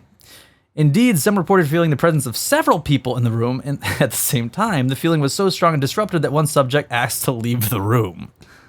Wow. That's... Oh my god. It's kind of fascinating, actually. The neurological misfires triggered by the Swiss experiment don't rule out the existence of ghosts, of course, but they do suggest that some paranormal phenomena may come from the brain's own misdirections of signals. Tina Booth, a 29-year-old aquarium worker in Cincinnati, said she regularly has FOP at home, and she attributes it to her grandparents who have passed away. One time I got into bed, and one side of my cheek got super cold and started to warm up. The weirdest thing was I wasn't really scared, she told Huffington Post. I also can feel, quote unquote, someone in the room, even though I'm the only one in it at times. Brian Bonner, a skeptic about ghosts and the investigator with the Rocky Mountain Paranormal Research Society, said that stories like Booth are common. Most people deal with are reasonably healthy when it comes to psychological investigations, but because of the human condition, we're predisposed to see faces or hear recognizable sounds in white noise situations, he says. What's that? Isn't there a medical condition? Condition, not a medical condition, but a term when we see like human faces and objects like clouds and stuff. There was a term for that. I don't know, maybe somebody in the chat room can come up with it. I mean, so you can search Google and find it in 2 seconds while I'm reading this. But it tries to define the source of such ghostly phenomena, whether it's a raccoon in the attic or something less explicable. There's a lot of factors that make this feeling happen, which is why the Swiss is it is interesting, he said. People often jump to conclusions about their own feelings as paranormal, but we have to stay open-minded. Could it be a ghost? Sure. Could it be a loose pipe or a brain misfire? Absolutely, he added. In the sum, it might be your brain that's haunting you, not your house. That's pretty cool. Awesome. Boo said her belief in her grandparents' presence isn't shaky by the study. That's pretty neat experiment, she said. I think the brain can cause these feelings, but I also think that supernatural existence can be as well. I believe that everyone can have and feel energy. It's like when someone leaves the room because it feels tense, we can sense things even though we can't physically see them.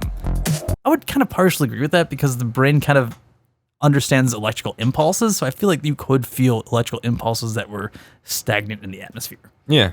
I feel like it's something that we haven't never really developed or tried to develop because we've evolved past trying to know our surroundings. I feel like we're very null to the surroundings that are around us.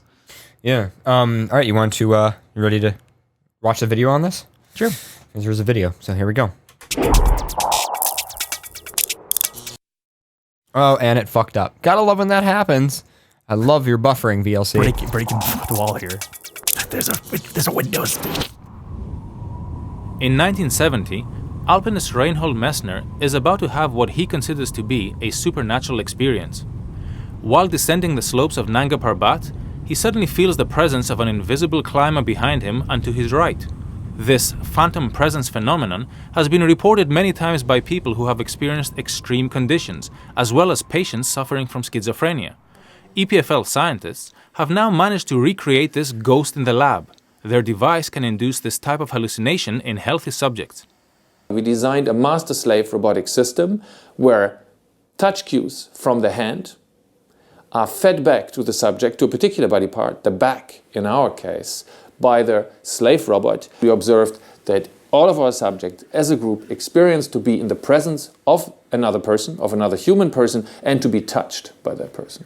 So this time it really felt like I was playing with something. So it wasn't myself that was poking me in the back, but it was as if I was playing with an animal, a monkey that was poking me in the back or something like that. It's actually about 100 years ago that the symptom was described first by Carl Jaspers in a range of patients suffering from schizophrenia. And one very prominent model of schizophrenia today assumes that certain signals, how your brain predicts what is going to happen, that those signals, let's say moving my arm over to the table and predicting that I should receive a touch cue at my fingertips at the moment I arrive at the table, that those signals are incorrectly integrated in schizophrenia. So what the data show are really two main findings. One is they inform us about how self-consciousness relates to bodily signals. Those signals from my body, I'm moving, I'm feeling, I'm seeing my hands, how are these integrated to form the self? The second finding is about the phenomenon itself, the feeling of a presence. It has been described in many extreme circumstances far away from the research laboratories. So this is the first time we're able to induce it experimentally using a custom designed robot. That is awesome and really smart. You know how the whole expression furries are and everything? Yeah. So if you stick your dick in it, does it stick your dick into you? I ruined the experiment. Yep. I'm sorry. Pharaoh. If you fuck it, does it fuck you? Or is there a delay? Maybe. Something like that. So Anyway. if there was no delay, would it be you fucking yourself then? But if there was a delay, it would be a robot fucking you. Yes. I think so. Maybe. I don't know. I don't know. Why are you looking at me? I don't know this. But I do have an article that's not exactly related, but it is along a similar topic. Your spirit animal, an investigation. DJ Dragonfire says that's it. I'm starting a Kickstarter. Fuck yourself. You know what? This probably could work. Probably good. You'd probably make a lot of money. I feel like we probably could sell this. Just call it fuck yourself. That's it. That's fuck the name the of machine it. in front of you and the machine fucks you right back. There you go. We can fund this. Do we know anyone in the family that works with robotics? A few. Just a few. Get them on our project. Oh, man. FurCast patent. Fuck yourself. Could you what it's patent called. fuck yourself? I don't know, maybe. But I just imagine that's actually Could that what be the trademark name? Just fuck yourself. That's right, TM. We'll sell it in porn stores across the nation. Just, you have to call it that, though. You can't call it anything else. Anyway, so getting back to the article is about to start. Your spirit animal, an investigation. What is your spirit animal? Is it the manatee? Is it a snow leopard? Is it Beyonce perched upon a bear in the manner of Vladimir Putin? Perhaps it's the golden doodle because you are friendly and sassy and possibly hyperallergenic, or the honey badger, self-explanatory, or the spork. Perhaps you are lucky enough to have a single spirit animal, or perhaps you have many spirit animals depending on your mood and circumstance. Perhaps you are the in-between spirit animals at the moment, or perhaps you have never had one, having understandably fallen victim to the paradox of spirit animal choice. There are, after all, so many spirit animal options out there across so many different spirit animal categories. If you take the internet as your spirit guide, your spirit animal could be another person, a fake person, or a fake semi-person. It could be food, or, oh god, there's so many open parentheses, close parentheses. It could be an actual animal. Or it could be a Disney princess, it could be Grumpy Cat, it could be science, and it could be whiskey. And there's actually a screenshot of a t-shirt that says whiskey is my spirit animal. I have actually heard someone say that. It was funny enough, it was actually a furry who said that. As a rhetorical device, the spirit animal, the person or thing you appreciate by claiming it as your own, is not new. And the deep desire to tell other people who we are by the way things around us, this has throughout the ages driven art and fashion and poetry. Prufrock and his Peach, Whitman singing songs of himself, Dixon, Ellison, Pulcher, and the Geico Camel. Or is that the Geico Camel? Geico, is that how you spell Geico? Hump day! I remember that though. They give us stuff to talk about, but they also give us stuff to relate to like the products of culture, and now to like them. It isn't just a matter of taste, it's also a matter of identity. The spirit animal on the internet reduces all that human nuisance to ironic absurdity with the help of the media's identity industrial complex. All those stories informing you that this dog howling in protest at an alarm clock is your spirit animal. All those quizzes offering you help to find your spirit animal, and then to help you share your results on Facebook so others can find theirs too. The New York Observer features a daily, well, semi-daily spirit animal with recent selections including Garfield, the ducks from The Sopranos, and Waldo, the hyena bird from Twin Peaks. Vogue includes, quote, what is your spirit animal? In the 73 questions, it asks you celebrity interviewees. Justin Timberlake's spirit animal. YouTube would like to remind us it's a monkey. And then they show a graph of Holy Google shit, Google's trending. Of Google search results. So I don't know if you guys know this, but you can actually find out how much people have searched that thing on Google. So like you could take the furry fandom and you can actually generate a graph of when people started searching it more and more. The concept of the spirit animal comes most directly from Native American spirituality. It's that tradition that although there are variations across tribes and cultures, the spirit animal, otherwise known as a totem animal, generally takes the form of a single animal with which a person or clan shares a certain set of characteristics, therefore a kinship. The animal acts as a guide and a protector for humans. In death, the human spirits are absorbed into the animal. Kinky. The internet... Fuck you, Pharaoh. The internet, whose principal spirit animal includes Taylor Swift, Jonathan Swift, and KFC Double Dawn, has taken a metaphysical... The internet spirit animal is KFC Double Down. Really? A chicken sandwich in between... What was it? Two? No, it was a sandwich in between two chicken buns? Yep. Wow. Has taken the metaphysical tradition and turned it into lols. The transformation happened gradually and then quickly. As the internet librarian Amanda Brennan told me, news groups and chat boards dedicated to Wiccanism, paganism, shamanism discussed spirit animals unironically in the 1990s, but by the mid-2000s, personality quizzes offering to help people find their spirit animal have been emerging. These were also earnest. The first ironic use of spirit animal may date back to August 2006 on one of Shroomry.org's message boards. Shroomery.org's message boards, as Brennan put it in an email. Well, the thread began an honest inquiry into animals people have formed bonds with through tripping. The user Weather Reporter 88. That's the person's username. Weather Reporter 88 claimed Because their if you spirit wanna- animal was Samuel Jackson. This one-off comment was not acknowledged by the other posters. This usage appeared online again in October 2007, where a blogger from this recording asserted the Mad Men character Peggy Olson as their spirit animal for being, quote, off the hook awesome.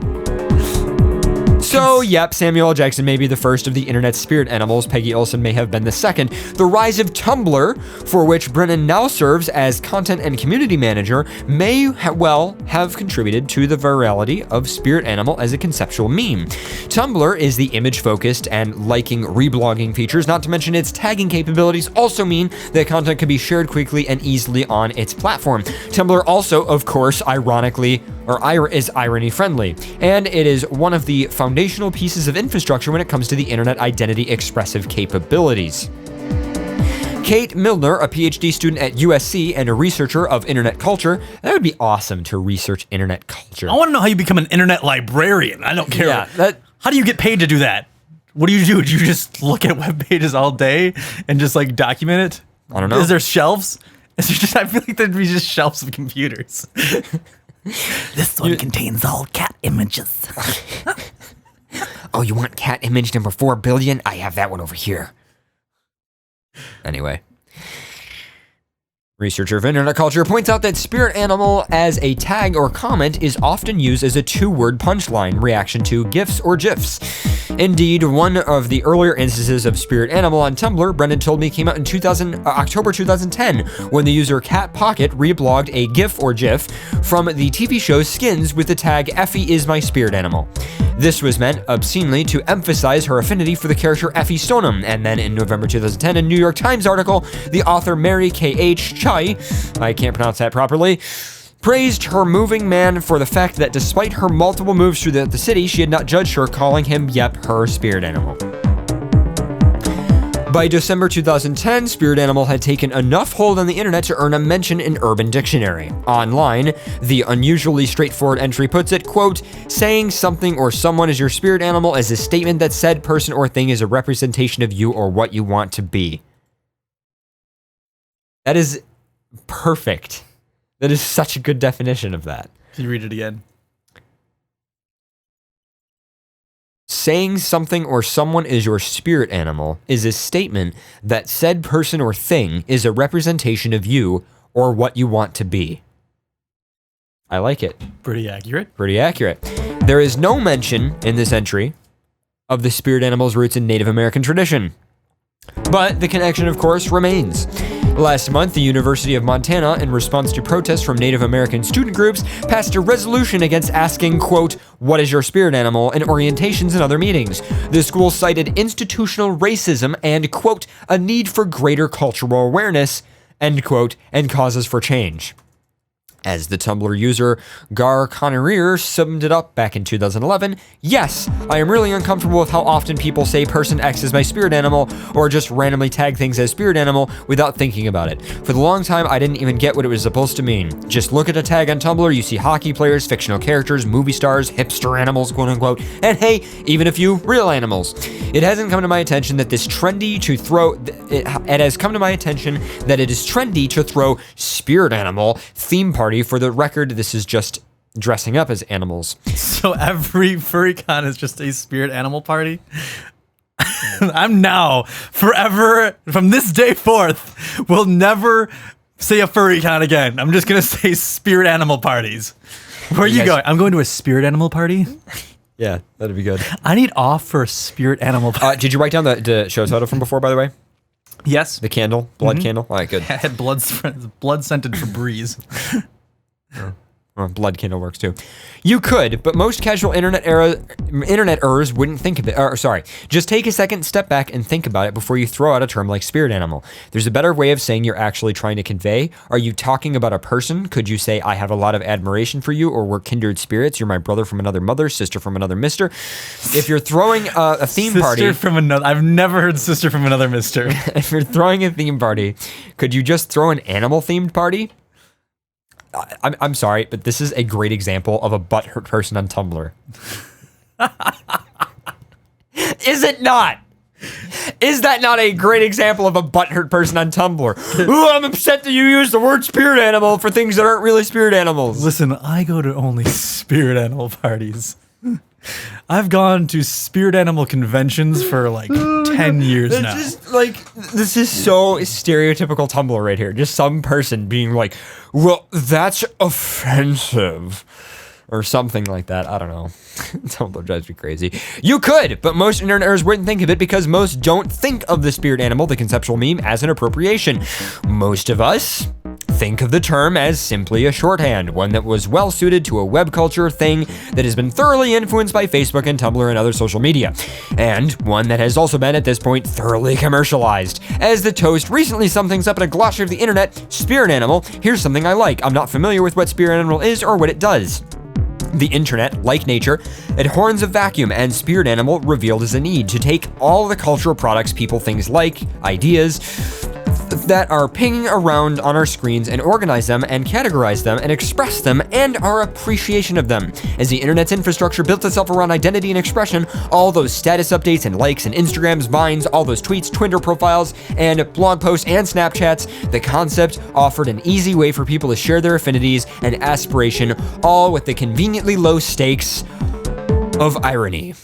As Mittler put it, referring to a human celebrity or character as a spirit animal brings both the ironic and performance and irony and performance at our core animating features of internet culture.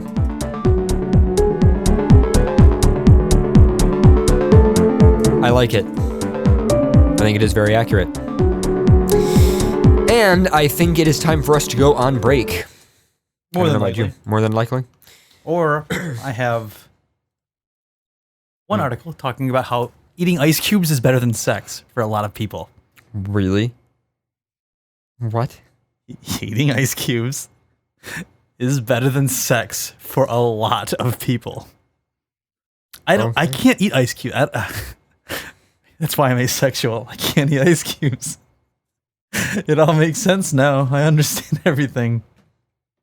Do you eat ice cubes? No. Not really. Well, once in a while. It's not that euphoric for me, though. I mean, it's just, it's just a thing, I mean, I understand that there are some people who like it more than others, but it's never been that special. Sorry, I was tweeting because of a news article we read. I no longer refer to FurCons as FurCons. They are now spirit animal parties. Hey, I need off work for my spirit animal party. A spirit animal party. Did you just tweet that? Oh, yep, got it. I'm going to retweet that on my Twitter account and the FurCast Twitter account. Retweet. There we go. Just being all integrated right there. Anyway, did you have an article that you wanted to read for that?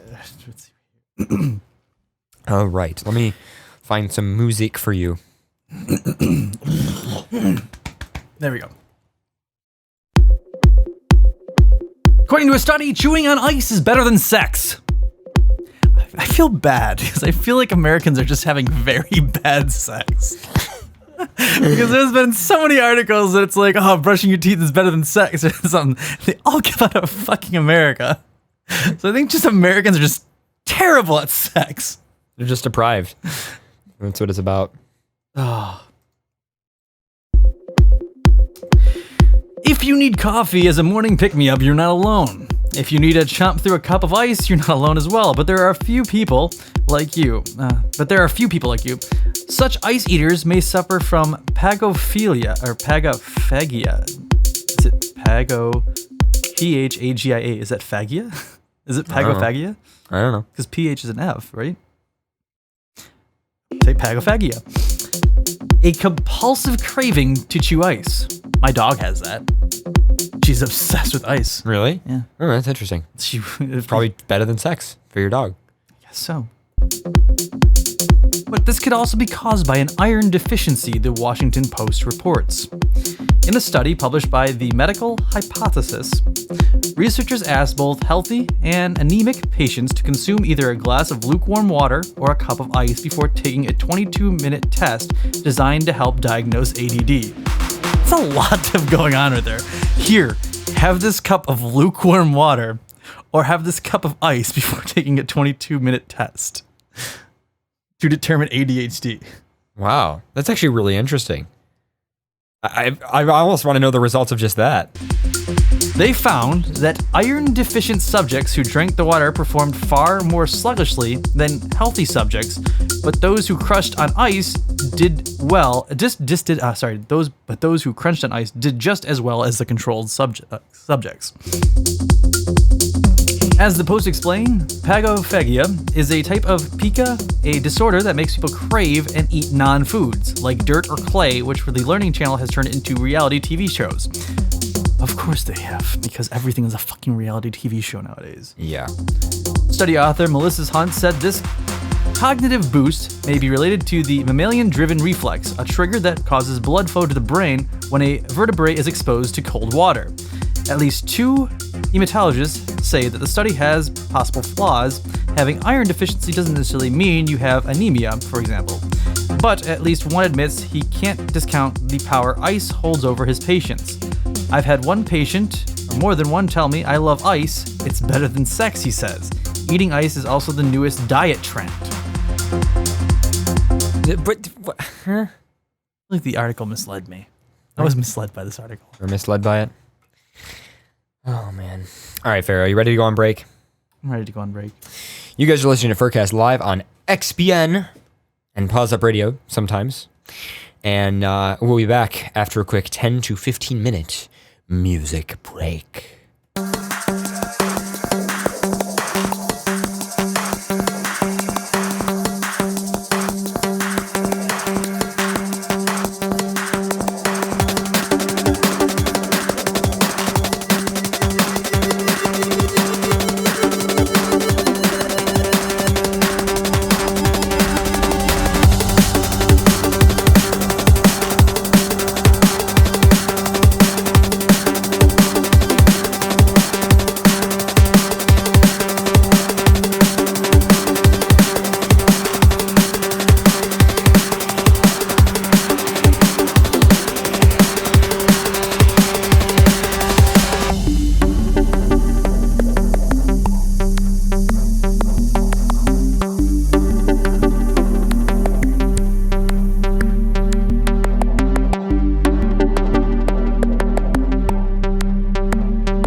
a dreamer.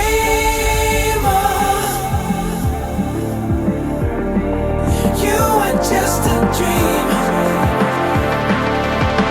And when I'm sleepless, you won't come to me. Fall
start with. I don't think the rest of them do. Oh, the driver was looking at standing back. Wait, so you flipped off the driver that was a monk at the Getty Museum, well, and then they wanted to take pictures with you. All the rest of them did. Stars collide and steal my fate. I'm the one that all embrace. I get down on my knees and pray to the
guys are listening to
So me and Farrah are enjoying the break, and we're actually discussing a little stuff about what we want to do next. So I figured you guys would be okay with me playing one more track, and I promise it is pretty damn awesome. It's actually a little intense for the kind of stuff we would normally play for the FurCast break, at least. This is actually from our other show, Friday Night Tech. I played it, and I think this song would be so good at a furry convention because, first of all, it's the correct kind of music. It's like really nice indie-sounding electro house. And it's mastered well, and it's by a great artist, Dada Life. But the name of it is Freaks Have More Fun. And I feel like that'd be pretty appropriate for a furry convention. So I think you guys will enjoy this track next. It's 4 minutes.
freaks have more fun. Right now we are one. Cause freaks have more fun. Right now we are one. Cause freaks have more fun. Right now we are one.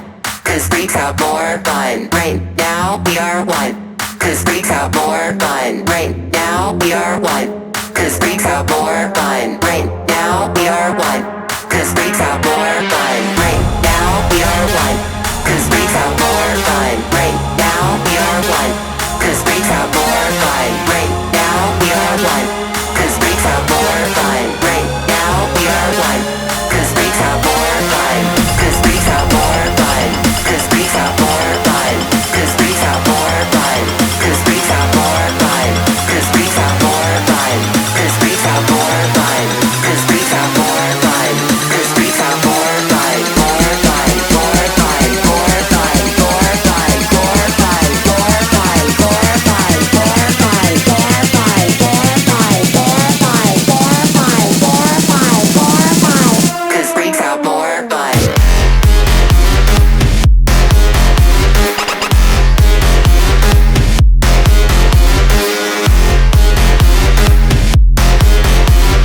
Right now we are one. Cause freaks have more fun. Right now we are one. Cause freaks have more fun. Right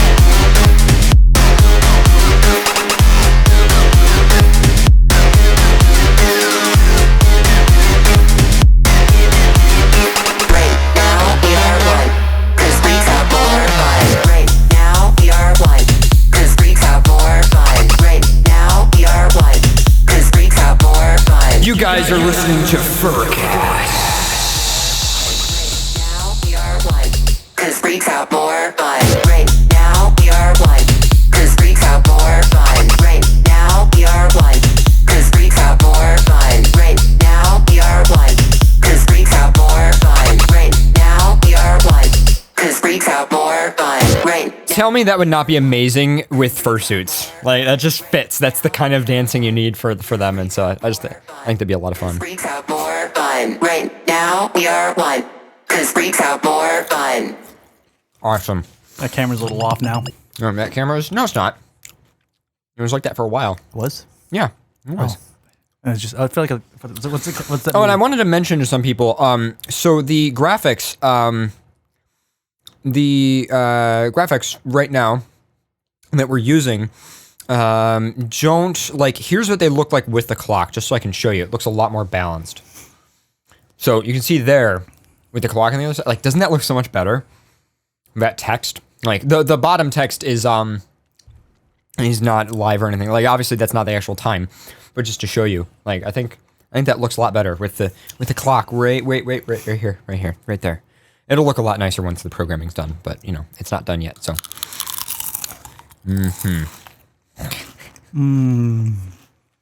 So anyway, didn't you have more news that you wanted to do? I have one more article. You have one more article? Okay. But I just need to eat one more of these chips. They're so good. Actually, Lay's chips are not that good, but for some reason I haven't eaten all day today, so these chips are just really fucking good. Go ahead.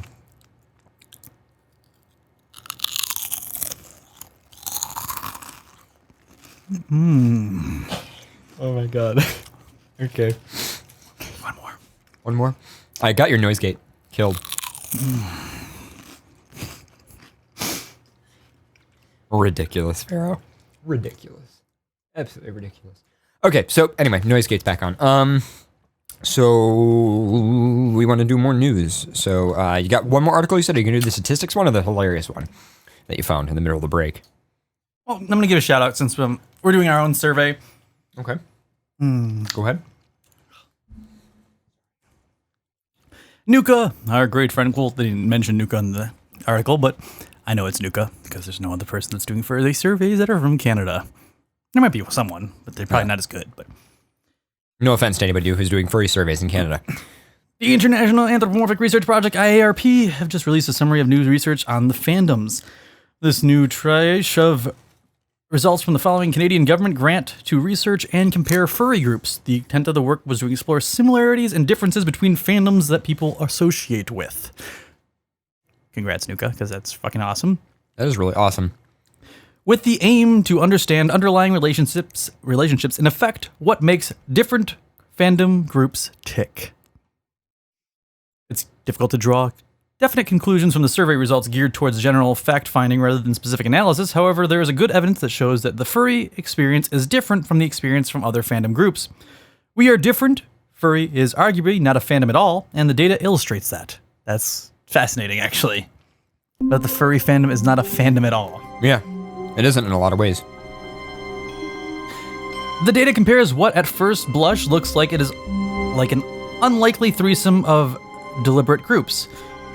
Furry, anime, and fantasy sports fans, which I found. I remember Nuka telling me about the survey that he was planning, so I mean, this is actually pretty amazing. The data set is enormous. So, Dr. Courtney Plant, because he's a doctor now. Because he's a doctor. Congratulations, Nuka, on that. AKA Nuka, the occasional contributor to Objective Species, and of course, my favorite blue cat. He's also been on the show before. He's been on the show a few times. Multiple I actually times. need to get him down to actually be on the show. In the studio. On the show. On the show. Like, on it. Like, just on top of it. Nuka, get your blue ass We'll just down take here. a little GIF of Nuka and just put it on top of the video feed. I like this music. Nuka, or Dr. Courtney Plant, has kept it simple by presenting relatively straightforward results without detailed statistical analysis. It's still a lot of data. My review here is actually scratching the surface, and there's a lot to be uncovered by the IARP write-up, which I encourage you to read on in full, which is, there's a whole link for that. It's the 2014 3 Fandom Survey results. And there was 4 samples in all. Furries, all attendees of Anthrocon 2004. Online anime fans, recruited via anime websites and fora. Anime convention goers, ACON 2014. And online fantasy sports fans, recruited online via the Medical Turk. The best point of... I just want to read a little bit more of this, then I'll jump to the actual article that I really wanted to read. But this one was fascinating itself. Yeah, I'm going to have to give a shout out to Nuka because he's awesome. Love Nuka. Yeah, Nuka's great. You can just call him and have him call into the show, too. The best points of comparison of the furry group is probably the anime convention goers, as the 2 samples were collected online. Conventions have a barrier to entry, and so both of these examples exclude fans who don't choose to socialize in person or at conventions and otherwise aren't able to travel or attend. In general, convention goers tend to be older, more affluent, and more socially motivated than the same fandom group measures online. I could find that sounds reasonable. That people that go to conventions are more social than people who do not. I would sort of agree with that, yeah. Yeah, I could say the trend would agree with that. And then they have on this article that's just a summary of Nuka's information. They have the average age of group members in years. Sport fans range to the high 30s for most. Anime convention goers were actually in their just below 25 for the most. Furry was a little older, underneath like 27, so in between 26 and 27 was the average group of furries. And online anime fans were the lowest group with like an average age of like 21. The big difference here is the biological. I wonder how that'll compare to our survey results. I can't wait until our survey results come in. This is what I found kind of fascinating and like kind of enjoyed. Was the big difference you look at when it comes to biological sex. Everyone says, a lot of furries are male, whereas anime fans are fairly even split. However, the survey results proved to be unexpected. Furries and online anime fans were tied at 70% male, 30% female. Wow. Anime cons were still more male than female, but it was a closer split at like 54 to 46. And then sports fans was 70% male, 30% female as well. Okay.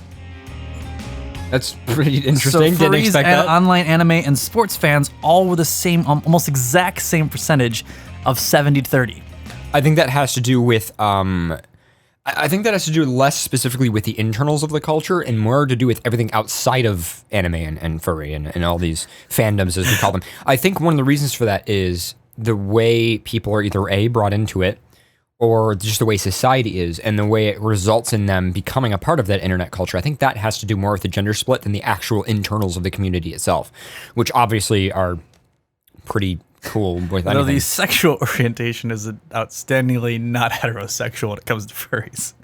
And it was only 20% of furries, I being one of them, identify as heterosexual. I think that's a typo, Pharaoh. It's actually 0.1. You're the only one.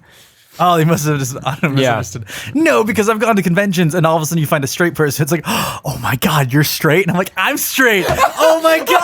I love that so much. How is that even a thing? Just, oh my God, you're straight too? Like, that is normally what it's like being gay. Normally you find somebody who's also homosexual and it's like, oh, cool, you know, you're gay too, whatever, awesome. You know, it's nice to know someone else who shares the same sexuality type as me. And then I love how you go through the same fucking thing at freaking me. You're straight? Awesome. Fucking amazing. Could you imagine that sports fans are 90% straight? Yeah. I never would imagine that. I'm being sarcastic. Yeah. And anime fans were at about 54. At least anime con fans were at like 54. And then online anime fans were actually like 62. Found that interesting. Well, there you go. And then, wow, that's crazy. In the non-traditional relationships category, which they took on everyone, relationship status by group, open or polyamorous, furries, the ones that who rated that they were in a relationship and then rated on this question, was 12%. Okay. Online anime, 2%. Right. Anime con, 4%. And sports fans, almost less than 1%. Wow. It's awesome, though. Furries definitely I are. find this research is absolutely fascinating. It was more fascinating than I even initially A lot thought. of it is expected, though. I have to admit that. Just a little bit of it is expected. Like furries being into more alternative forms of relationships besides monogamy. That's an obvious one. There's slightly more white people in furry than there are in the other groups. Like a 15% difference. Wow, nerdiness scale. There's nerdiness scale. So Nerdiness scale. Nerdiness scale. Rate 1 to 10 on whether or not you're a nerd. And there's just medias, and the pornographic content. I like how sports has a 1.5%. For pornography. Sports porn. What? See, what is this like? Can I be honest wait. with you? Can I be honest with you? I'm trying to fascinate. I'm trying to just imaginate sports porn. Is that classified as people like dressing up and then fucking like in like jock straps? And stuff No, like that? I don't think or so. Or is it specifically that someone's drawing or recreating photoshopped pictures of sports individual or athletes having sex? So I'm is gonna, that sports porn? What's sports porn? I'm going to be honest with you here, and I think that this is if a girl sits on a bit biased right now. Okay, this is probably a biased thing because of my perspective being a furry. But when I look at this research, that's like furries are in more alternative types of relationships, furries or whatever. Like you look at all these statistics and like the lifestyle of being a furry. And again, I'm biased because I am a furry, but when I look at those statistics, it just makes me think, wow, furries must have an awesome life. Because like everything that is awesome about life, furries are like up higher on the graph with. Again, maybe I'm just biased there, but it just to me, when I look at that, I mean, you know, it just feels to me, it's like, wow, so furries are really cool. You know, like I almost want to show this research to a normal person to be like, do you think furries are cool? Look at this research and just have them go through and be like, wow, furries are into really cool shit. Like everything in the graph that's cool, they have, and it's more than anybody else, and I just think that's great. You know, furries have more porn. Fuck yeah. You know, stuff like that. I don't know. When I think of sports porn now, I think of the most terrifying. You're still stuck on that. I think of the most terrifying video that I saw at work today, and that was where they took all the interviews of wrestlers and edited out the words, so all it was their breathing. What? It is terrifying. I could only watch like 60 seconds of it, and that was terrifying. So all of it was like them like they were talking, but it was like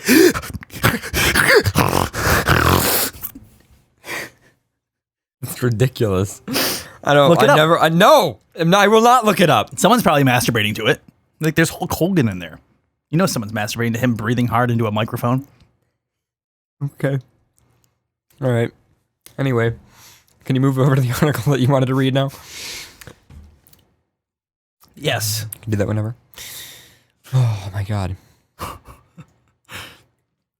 All right, I'll give you some news music.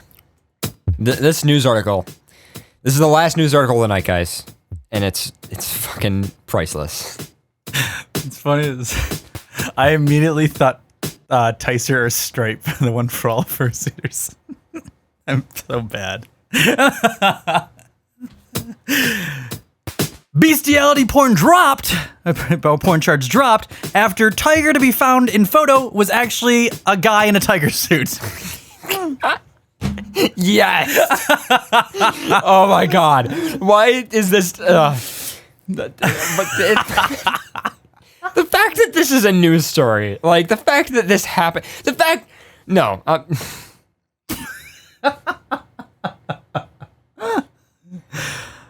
I like the first comment on this news story. How realistic could that tiger costume have been? Or who judged it? Furries are getting pretty good. Andrew Howland, 51, was wrongly accused of possessing bestiality porn in 2009, but charges were dropped. Wait. You can get charged for possessing bestiality porn now? I don't know where this is. Whatever. I thought it was illegal to perform. I didn't figure it was illegal to possess it. There's bestiality porn on YouTube. But charges were not part of the article here. I know. I'm just ranting about that. But charges were dropped 6 months later when authorities realized that what they thought was a video of a woman and a tiger having sex was actually just a video of a woman and a human man in a tiger costume, according to The Independent. Oh my god. I feel like these are people that'd be easily convinced by one of those ghost hunt TV shows. Did you see that? That was a ghost. No, that was just them, moving the camera or something. They would just misperceive everything very easily. How do you confuse someone in a fucking animal costume for a real... granted, fursuits have gotten pretty good. Well, but there's still usually... Here's the thing. A lot of porn that breaks the law, and there's many types of, pornography that breaks the law, which arguably shouldn't be pornography in certain cases. A lot of it is very poorly filmed. It's very poor in quality for, a number of reasons. Zoo porn is a great example of that. It's usually terrible, like cell phone photo quality, mostly because it's illegal and you can't, it's illegal. Well, it's illegal in a lot of places. It's not illegal everywhere, but it's illegal in a lot of places. And so that results in it not exactly being the highest quality thing in the world. That being said, if it was a very low quality video, I could see how somebody could somehow think that the tiger was real, especially if the tiger wasn't doing anything and the person was doing all of the work and the tiger wasn't moving. Because the second it would move, it would be a dead giveaway. Is this like was they, and there's like I'm trying to think of how.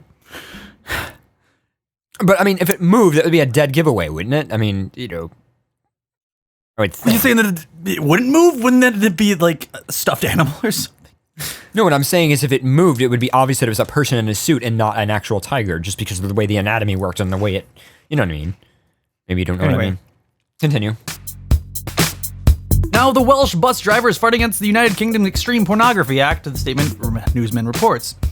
Officials we need pictures of this. I wish we had pictures realized their mistake in Holland's case when they noticed that the tiger said, "That's great."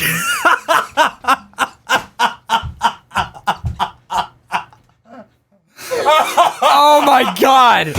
Are you fucking kidding me? Tell me the joke or why? What? Are you fucking kidding me right now? All I can picture is they were just too scared to watch the original video, so they just watched like a second, like, oh my god, that's a tiger. He's having sex with a tiger. And then someone in that place 6 months later went back to that video, sat down, was like, I just need to investigate this a little further. Watched it for like a minute longer, and the guy screamed probably, "That's great," when he came or something. And they're like, what have we done? Fucking... So what were you saying about how realistic the animal costume could be when it screams out, "That's great"? Oh, talking tigers, what has the world seen? And every time I go to a zoo, Bestiality charges dropped after it was revealed that person having sex with talking tiger was actually a man in a suit. Should be the actual title of the article. Wow. Officials realized their mistake. So this guy spent, 6 months in prison, or 6 months with charges on him for bestiality. But, like, how do you not sit in court and be like, dude, did you see the video? Did you watch the whole video? Like, how do you sit in court and not bring that up? I would say, like, dude, in the video, the guy screams when he orgasms or something. And what? Okay.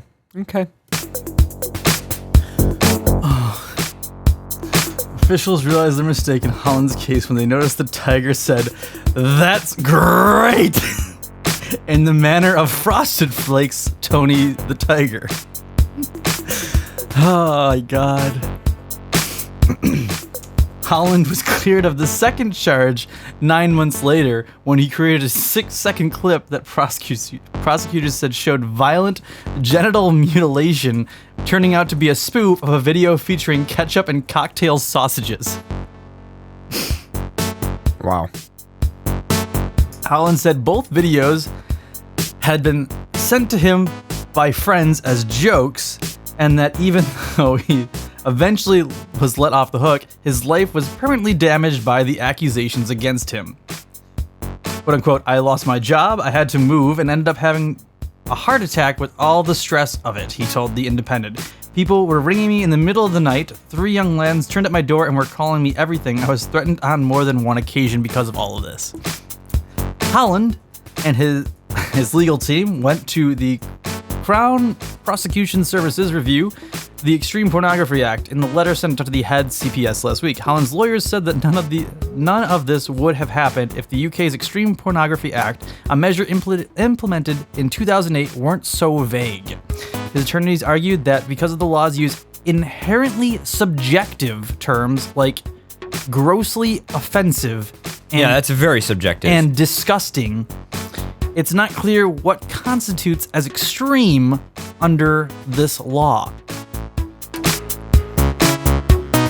That was the same thing that the United States had. Like, you couldn't have that certain level of porn that offended people. God forbid we ever offend a fucking person in this world. Yeah. Holland's case graphically demonstrated that it's not clear how an individual can know whether an individual will be guilty or not by the criminal offense. Mr. Holland was innocent, yet he was persuaded initially to plead guilty by the court. The guilty plea was accepted by the court, and then the court agreed to vacate the guilty plea afterwards. This suggests that there is a lack of understanding on the part of the individuals, practitioners, and courts as the correct scope of what is seen as offensive. That upsets me so much. That you can be prosecuted because you are offensive. That does upset me a lot. That concept destroys every aspect of freedom of speech, that it actually kind of annoys the fuck out of me. Anyway. Backlash, an organization devoted to defending freedom of sexual expression, is using Holland's case as an example of how the Extreme Pornography Act can harm citizens. It only threatens ordinary members of the public who exchange dirty jokes by phone and over the internet. Backlash spokesman John Fullers told The Mirror. Well, there we go. All right, I guess we're ready to move on to like news and stuff. Emails. Or emails, sorry. Wow. Shows how aware of things I am.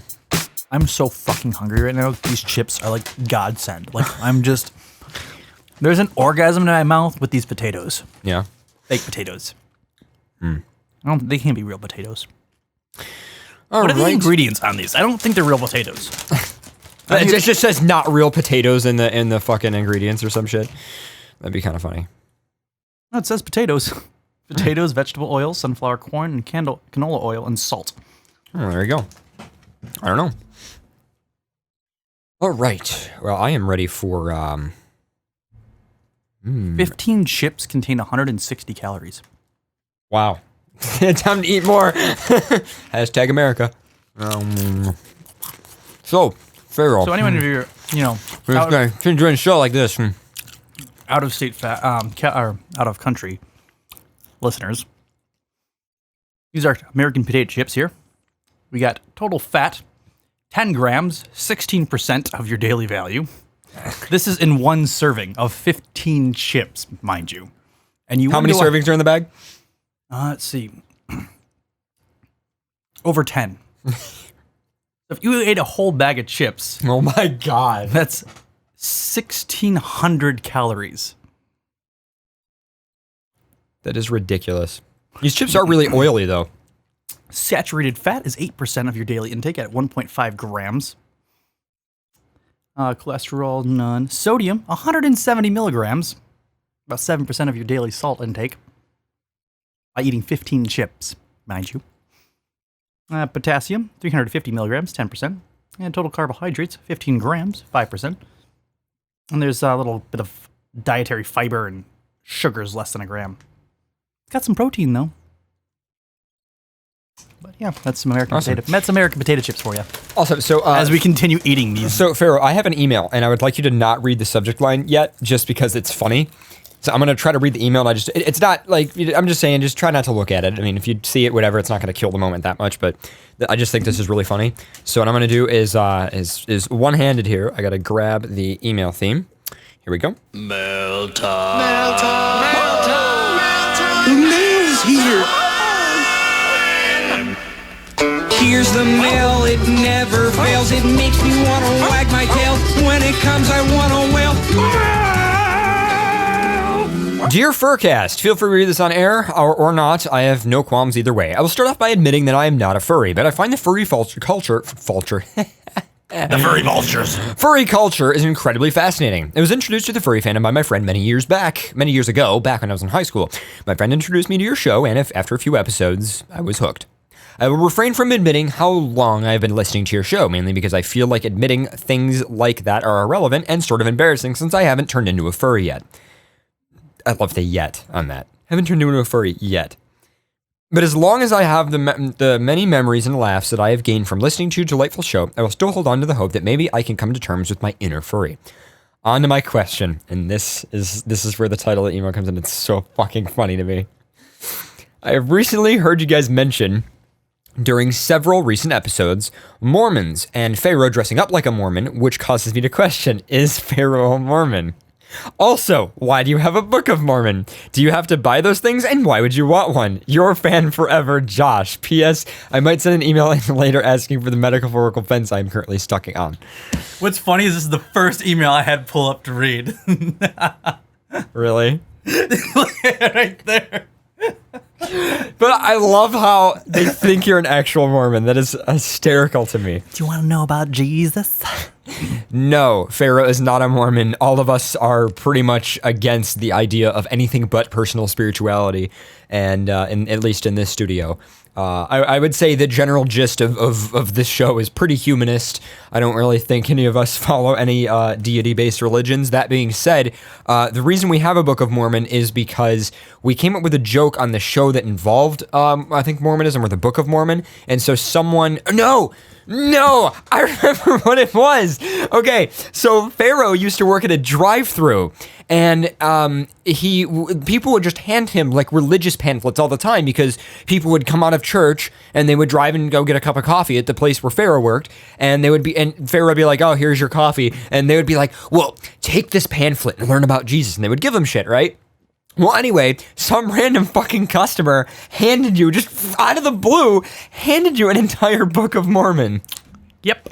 And so ever since then, it has just become a thing in the studio, and we use it for jokes all the time. They said it would help me better myself as a person. Pharaoh was not dressed up as a Mormon. He was dressed up for a job interview that day. And after his job interview, he came to hang out with me in Freeze Frame. We went out to eat, and we ended up taking a bunch of pictures of it.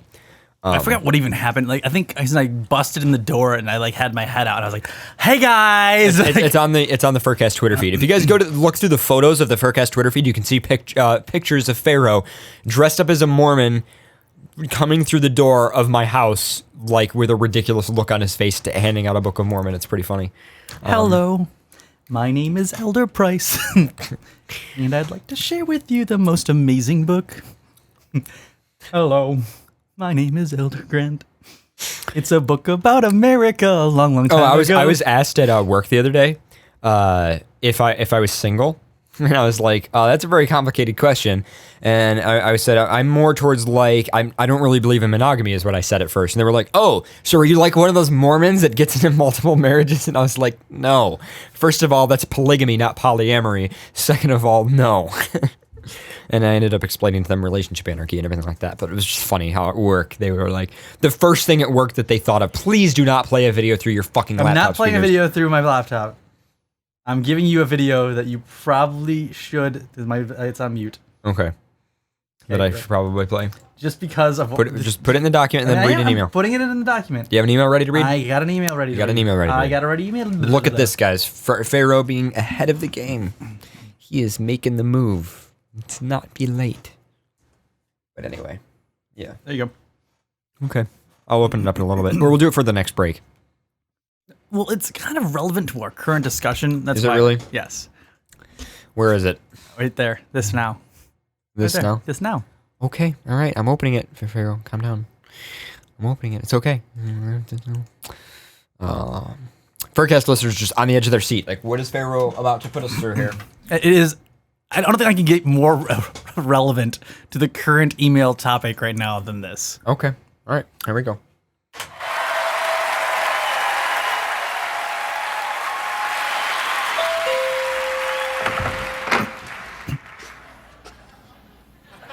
Hello, my name is Elder Price, and I would like to share with you the most amazing book.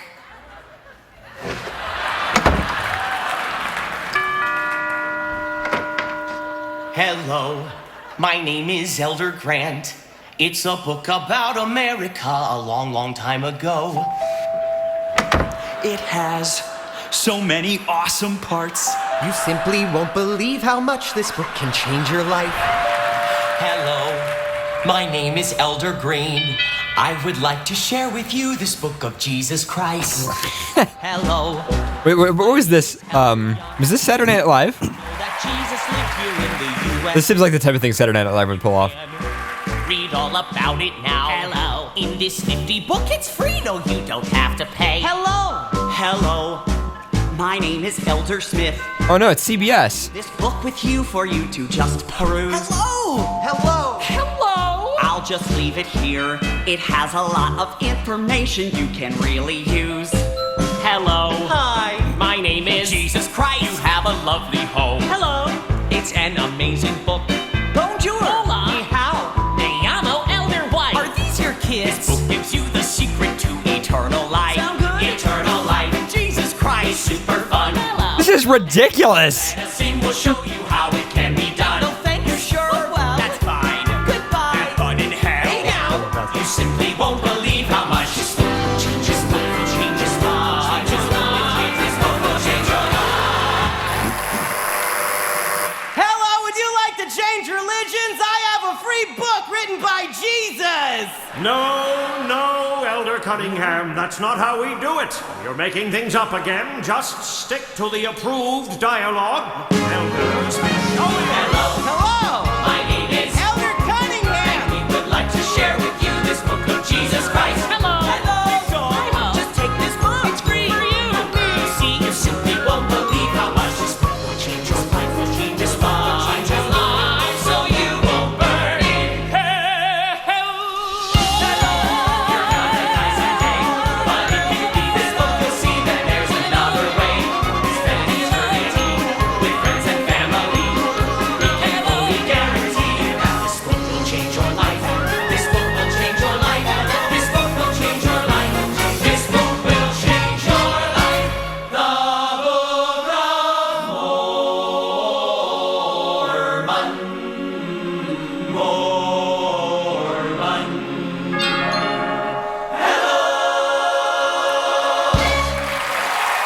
That was actually really awesome. That was really wow. Hello. Ridiculous. That was good. I don't mind playing something like that because that was just so well done and well produced, and I love Broadway stuff like that. Hello. Oh my god. So it was the Tony Awards. That was at the Tony Awards. Wow. That's great. The book of Jesus Christ. Hello. Oh, My man. name is Pharaoh Fox. Anyway. Oh my god. It is. If anyone doesn't know what that is actually from, it's from the Book of Mormon, the whole musical created by the creators of South Park. Really? Yes. Wow. There's like a bunch of more. It's a whole musical. It's amazing. Some of the other ones are great. Awesome. Anyway, emails? Email? You know? Sorry. See, Elder Pharaoh doesn't work too well, though. I know. Yeah. That's what it is. Okay. I just want to see which one I want to read. You know, you have a bunch of emails prepped. Wow, this is crazy. It's crazy. Oh, this one. I like this one. Hello, FurCast. I am Sebastian the Red Panda and currently studying mechanical engineering at Lutunu University. Oh my god, he's a mechanical engineer. We have to team up with him. We can make it go fuck yourself. I didn't even take this into consideration. I just want us to point out that your exact words are, wait, we can make the go fuck yourself. The go fuck yourself is the name of it. The go fuck yourself is the name of this machine now that you have in your head. Okay, cool. I feel like we could sell a lot. I know. You know how easy that'd be to advertise, though? Go fuck yourself. Here. And you just give me the machine. It works perfectly. $59.95. Anyway. I've been building a 3D printer and was wondering about the possible usage to make dildos. We have our engineer. Oh my god. I'm just gonna ruin this even for you. If you build it, they will come. You are so happy about this. You're just, yeah. Well, that could be applied to a lot of things. I just thought about that could be made. That could apply to a lot of things, Fair, including most dildos and I don't know. That could be your slogan. Okay. That could be our campaign slogan. This is how you become a millionaire, Pharaoh. If you build it, they will come. Uh-huh. Oh, I got having too much fun with this. I noticed. I really want to make the machine go fuck yourself. I'm not even going to start a Kickstarter.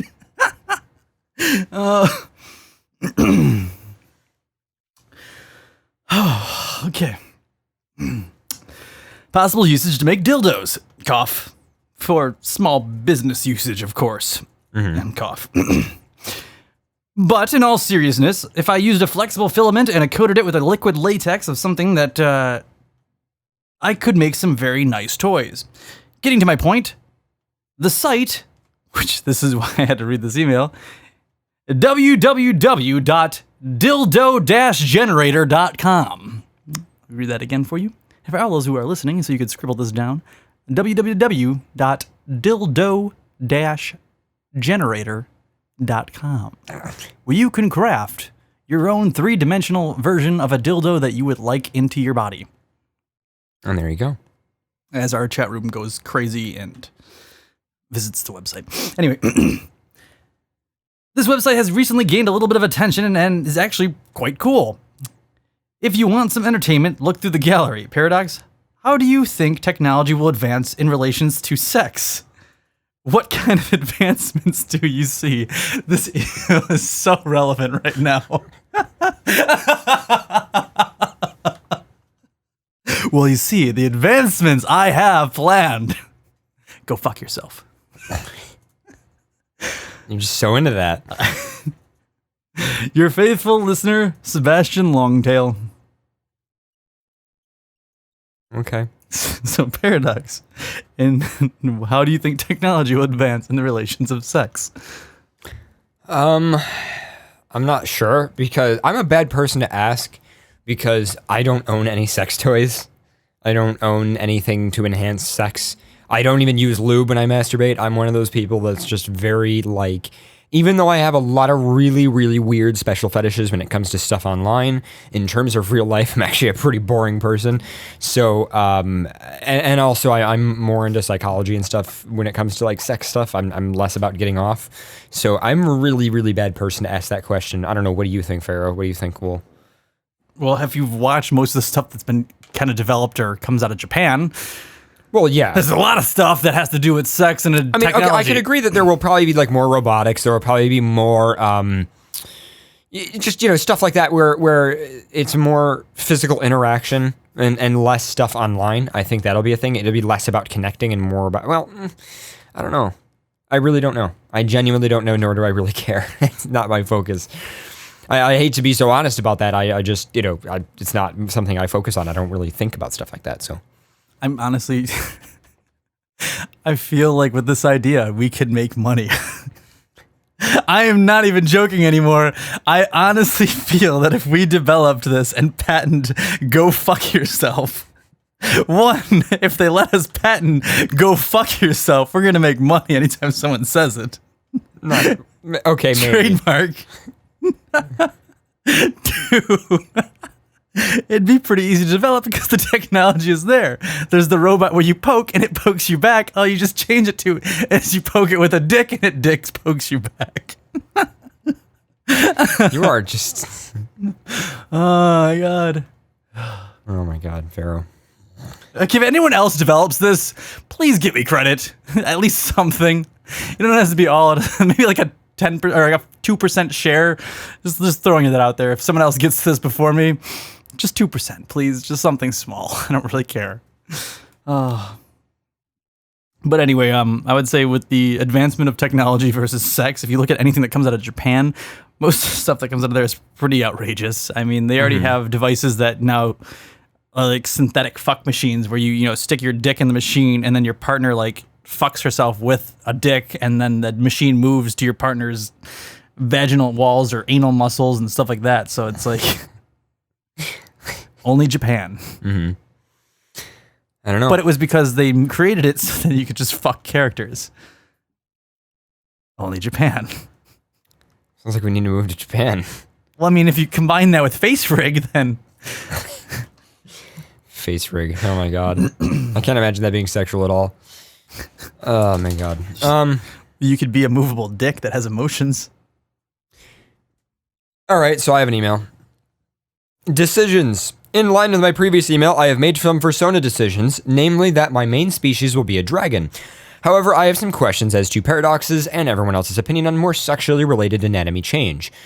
This sounds like an email for Notcast. I have decided to include a prehensile penis, like that of a dolphin, into my persona, and I would like to know if you would like or dislike your mate having one. Paradox. I love how they're singling me out on this. Good. I think that it's fascinating, and it is kind of cool from a fetishy standpoint. I don't know if I'd be interested in one. Okay, let me put it this way. I'm not a bottom, so I wouldn't want to have that on my partner any more than I would want. I don't know. It'd be cool. It'd be cool. I mean, it would be a good feature of a relationship if I had a partner that had one. I don't know. Not something I really look for, though. I'm absolutely terrified by it. Well, you're terrified of the fact that dicks exist, Pharaoh, so, I would also like to know if there was any symbolism behind the coloring used for a persona. Yes, that depends on what you think it means. That you can make coloring that means whatever you want. It really depends.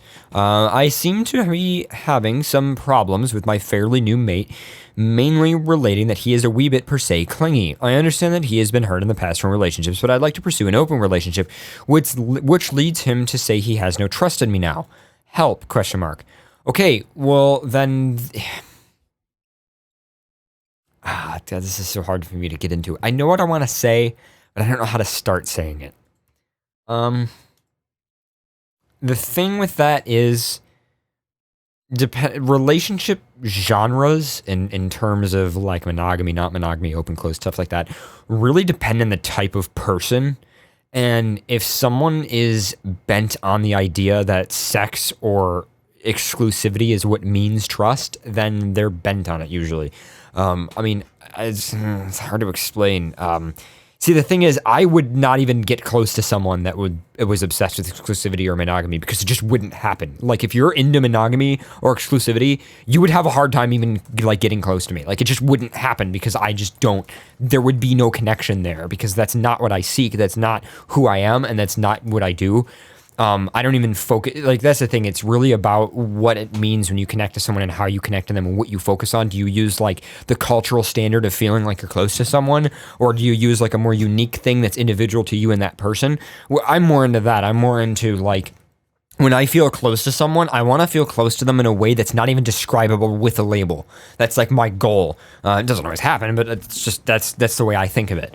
And so for that reason, I also think of it as I want to get close to someone in a way that's unique to me and them. So fuck, sex, love doesn't matter. We don't care about that. That can be 1,000,002 other places. It doesn't matter. What matters is that we have our own mental connection that connects us in a unique way. That's what I seek. And so I find myself not even comprehending being able to connect to someone who's into that. So I find it difficult to help you. I don't know if Pharaoh has any suggestions.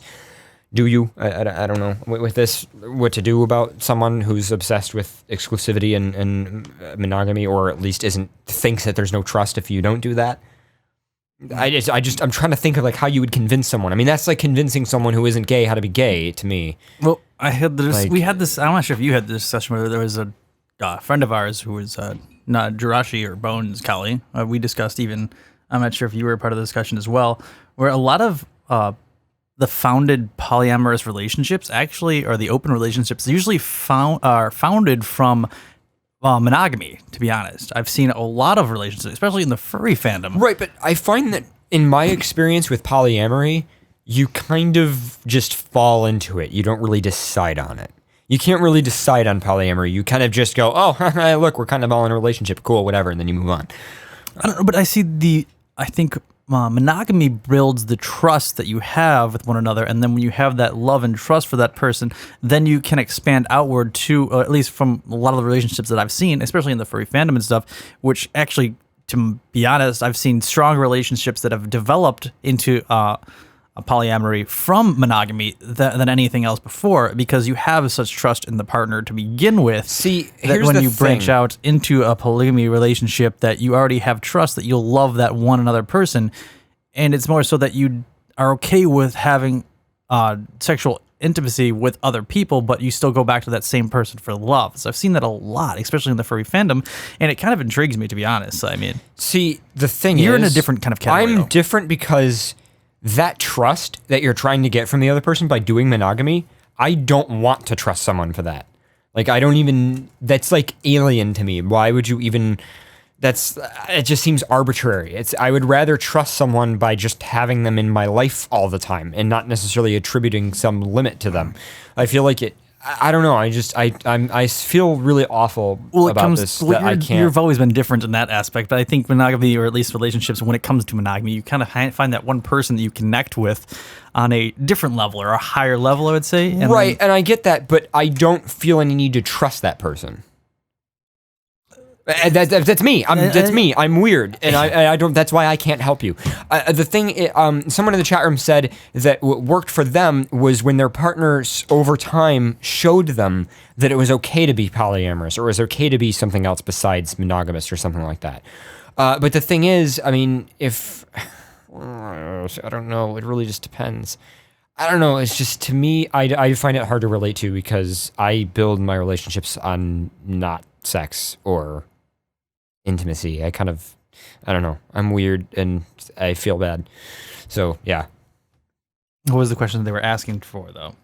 Last, I think it would be immensely helpful if you could go throughout the changes in cast and crew that have occurred since the beginning of the show, as I'm very confused to where certain members have disappeared. To Murdoch? ? Who's Murdoch? Maddox. Maddox? Are you saying like Maddox? Okay. Thanks. Insert persona name here. Okay. So hosts have gone all over the place.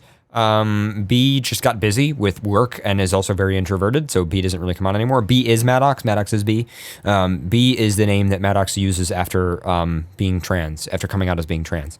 And other hosts have just kind of come and gone. We've had guests come and go. It's always fluctuating because of it's always fluctuating. Yeah. I would say it's just because other people have more, I would say, stronger interests in other things and focus more on other like different aspects. I mean, me and Paradox are the ones that usually have this such devotion for the show and want to see it grow and continue on. Other people enjoy being on the show, but I don't think they see it as much of a passion as we do. So I mean, that's why a lot of the times we don't have the other hosts on the show. It's not really that we don't want them. We would love more hosts for the show. Excuse me for a second, I want to get a drink.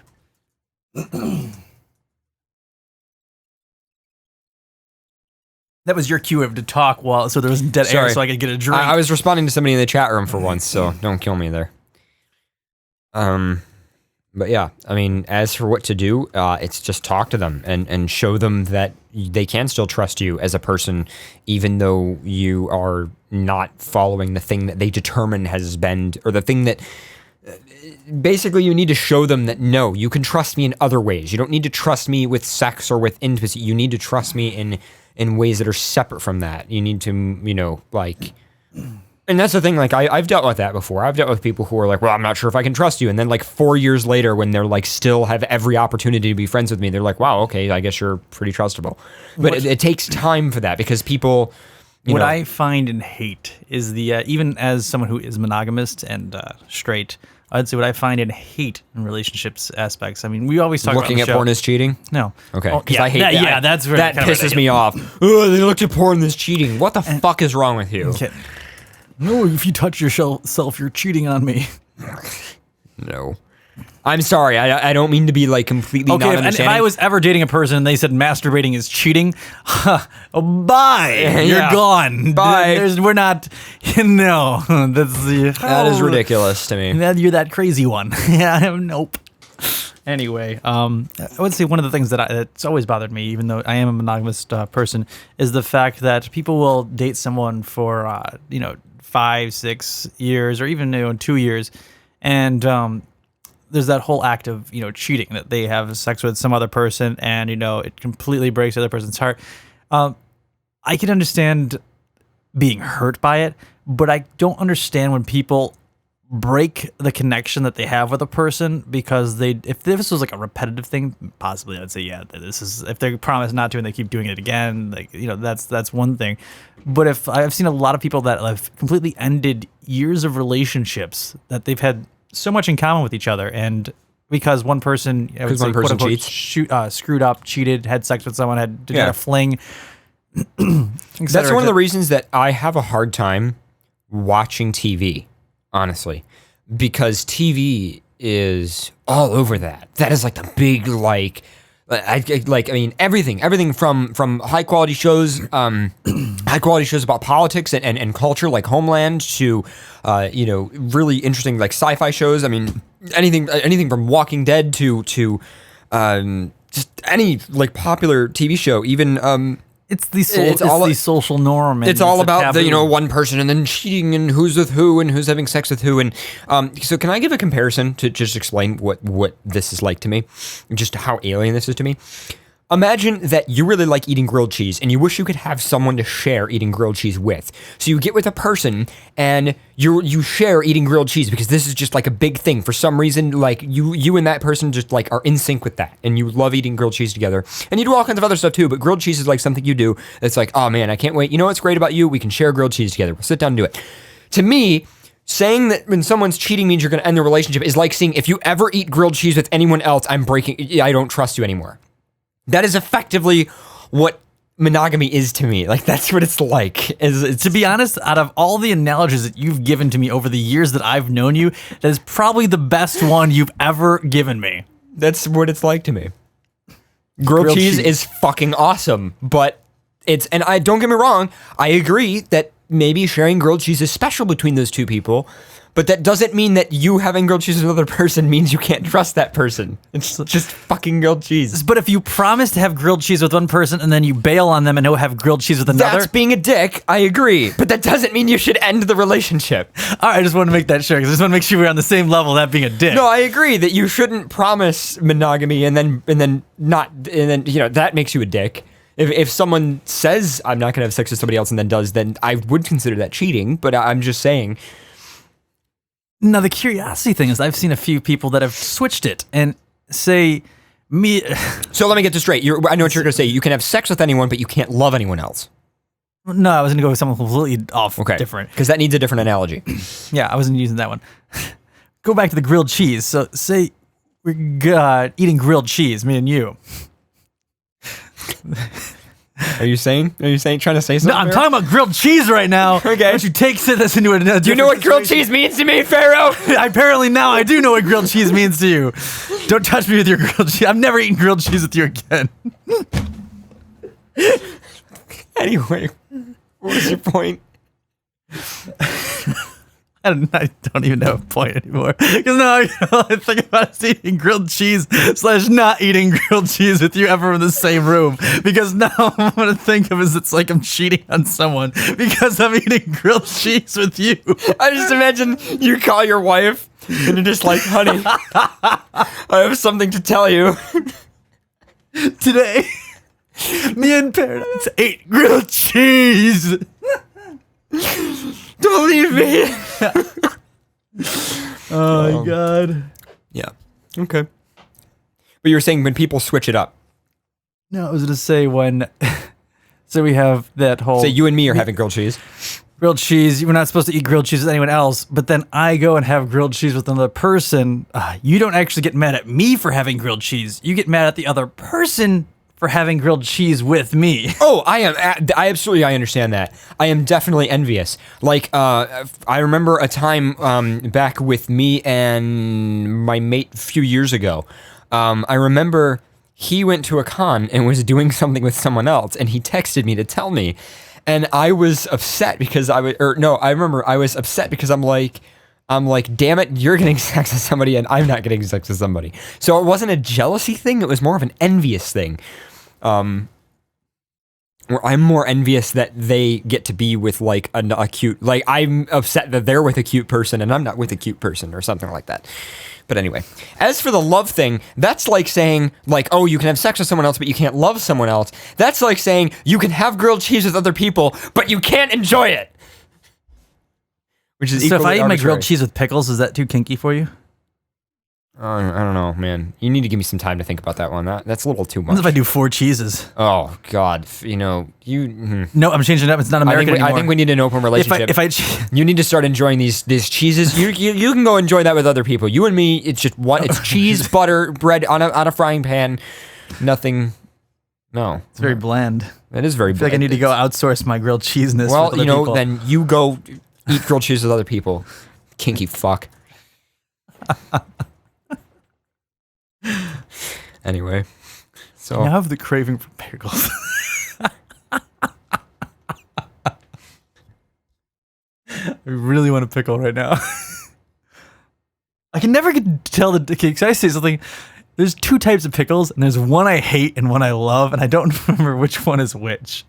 But there's like, what are the 2 types of pickles? There's like sweet and there's dill or something. I can never remember that there's 2 types of pickles. One's like sweet and one's like completely disgusting. I think one's like. Well, I know you hate mayonnaise, don't you? I do hate mayonnaise. I love mayonnaise. I don't like too much of it though. I agree, it's gross in large amounts. All right, anyway, so I have an email. Please don't say my email on the air. All right, you ready? Is it bread and butter pickles? I think. So there's dill and bread and butter pickles. Something like that. I think it's the bread and butter pickles I can't stand. I can't eat bread and butter pickles. Please, for the sake of privacy, don't read my email on the air. You may refer to me as Mr. Nissan or Mr. Nissen. You have all given me great, spelled Grate, advice in the past, and I need your wisdom again. I have been in a BDSM relationship for 2 years now, and a BDSM relationship. Bondage and right, I know that, but I mean, like, is it just because you're with that person you practice BDSM, so you consider it a BDSM? Like, what specific classifies it as a BDSM relationship? Because it's a relationship with BDSM, or okay, I'm just going to continue reading. For 2 years now, and it has been wonderful up to recently. My master decided a few weeks ago that I was to go back into diapers 24/7. Okay, I didn't like it at first, but now I hate it. I saw this. I was circumventing his orders and sneaking around to use the bathroom. He found out, so now for punishment, I am in a cock cage full-time with a catheter in me and locking plastic pants. It's horrible. I love my master and being with him, but I don't want to leave him, but I don't know if I can handle this much longer. Can you please give me advice on what to do? If you need any more information, please reply to this, and I'll answer any questions you may have sent from a smartphone. Next, And then he sent another email saying he wanted me to read the email, just not his email address. Okay. Okay.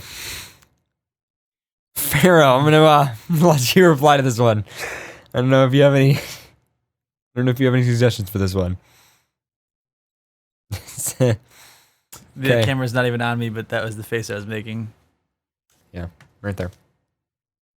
There you go. So actually, I need a more face of horror. I think I need to be like, what?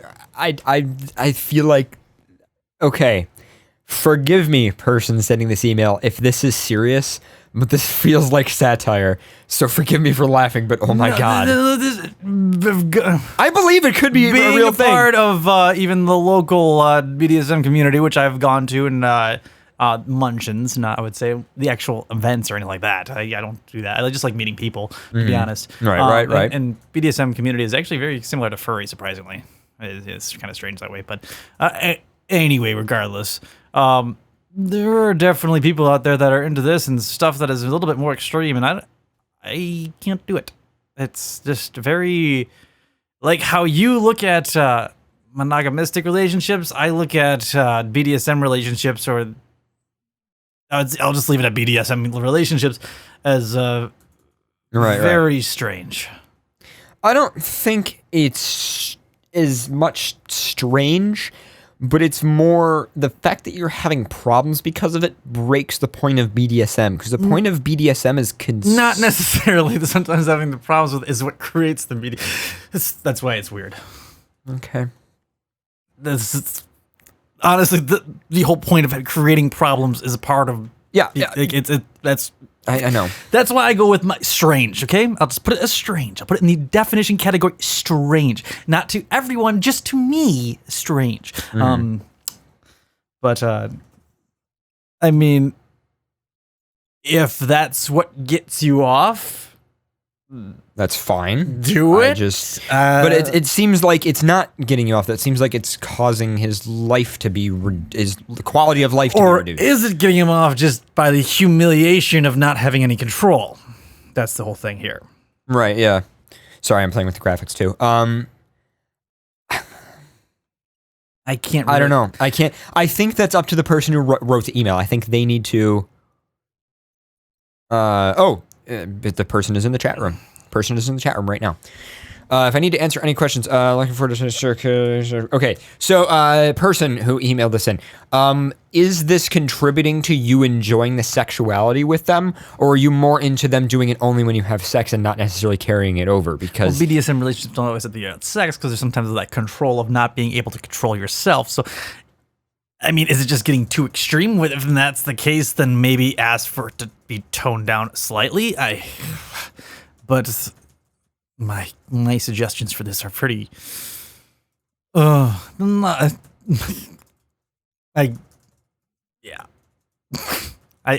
don't have too many suggestions on this aspect because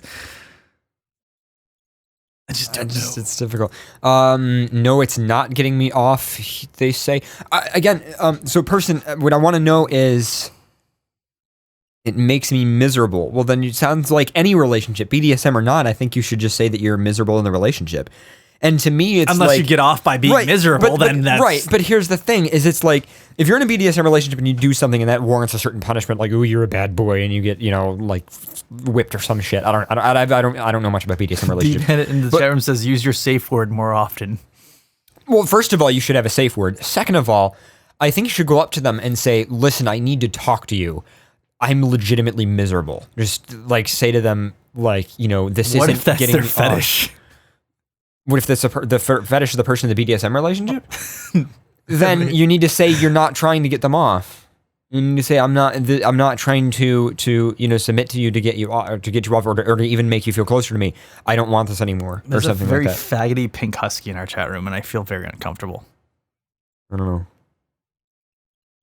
It has not ever been an enjoyment on my half. It is something my sir enjoys. Well, then that's not a mutual relationship. And I don't know about you, but I am all about mutual in relationships. Even if one person is submitting and one person is dominating, to me, it's still mutual in a way, right? Because you still connect. Wait for it is banana hammock. Yeah. I think you need to have a sit down talk with this person and be like, I can't do this with you anymore. I'm not like, the bad boy who's escaping. From someone in the chat room, they stated, you should also just know your partner in general, and safe word isn't required, but knowing your not required, but knowing if you're in a relationship with someone, you got to be in good sync dom on that. masters, etc. do not want to even push their slaves, slubs too far or close to that line. Yada yada yada. So I mean, that may seem like this. From what it appears, at least the chat room is actually giving more answers than we are on this subject. But then our chat room is a bunch of crazy pervy animal people. So I mean, that in that sense, No, the chat room's great. It's just they have their moments, but no offense, chat room. You guys are awesome. I enjoy the chat room. I do enjoy the chat room quite a lot. Crazy. But yeah, I mean, I don't know how to help you other than you need to communicate with them, and you need to communicate with, I like anomaly safe word. And if they're being abusive, I mean, when you're there, I mean, if they're continuing to be abusive because you live with them, then maybe it's time to not stay there. Maybe it's time to be like, no, I'm not dealing with this. I consider it abuse. I'm going to stay with a friend this weekend. And just not even, you need to make moves. You need to, make it very clear that you're not interested in this. So here's the thing. For people who do have a safe word, what is your safe word? This is an answer to the chat room, and then I want to read these. There you go. Because of the fact that, who was it in the chat room? It was, Marcus said a safe word is pineapple. And then, what was the one? Oh, it was an Anomaly who said that their safe word is Venezuelan beaver cheese. Wow. I feel like that one would be tough to say with a ball gag in your mouth or something. So I think you're shit out of luck if you have that one. Mm-hmm. Let's see. Three of nobody says winter or double tap. So what I want to see is if I hit this button, will it reduce the graphics to just the bug? Oh, and it does. Fuck yeah. That is exciting. Awesome. Just want to make sure that worked. It was funny because someone at when I think it was at Anthrocon this past year. I think it was with a bunch of people who it was during my one room party, and I think CJ was there and a few others, and we had Rekka, and everyone was talking about their safe words. And I forgot what was said, but they're like, some people turned to me and they're like, "What's your safe word?" And I was just like, "I'm too hardcore. I don't have one." Because I don't know. I don't. Mm-hmm. All right. Do you want to go on another break real quick? That's why with ball gags, a hard double tap is important. Mississippi, pineapple, weed, fuck. I feel like saying fuck would be, let's see, douchebag, pop rocks, fuck weasel. I feel like fuck in a safe word doesn't work well. Yeah. I think my favorite one is pineapple. It's my favorite one. Just because it's so arbitrary. Slayer. 3 groans in a row. I feel like 3 groans in a row can be misinterpreted a lot. You guys are listening to FurCast live on XBN. We'll be back after a quick break.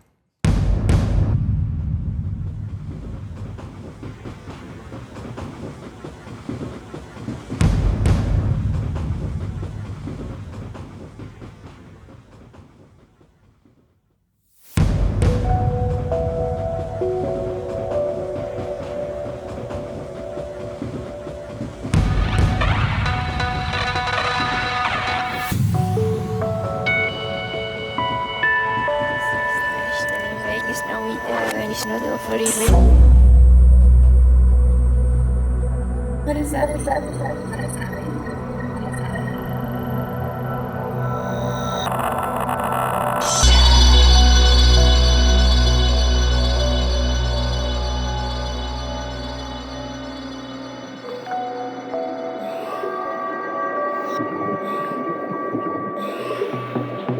Yama, another day, another time. Say another prayer. Blessed and behold, when I and I come to take control and cause. Come on, BT, drop the boom.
silence is golden.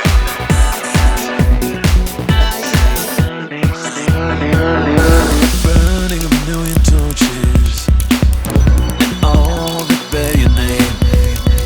So in the darkness they bring you great light. So where's the black holes, you steal the flame.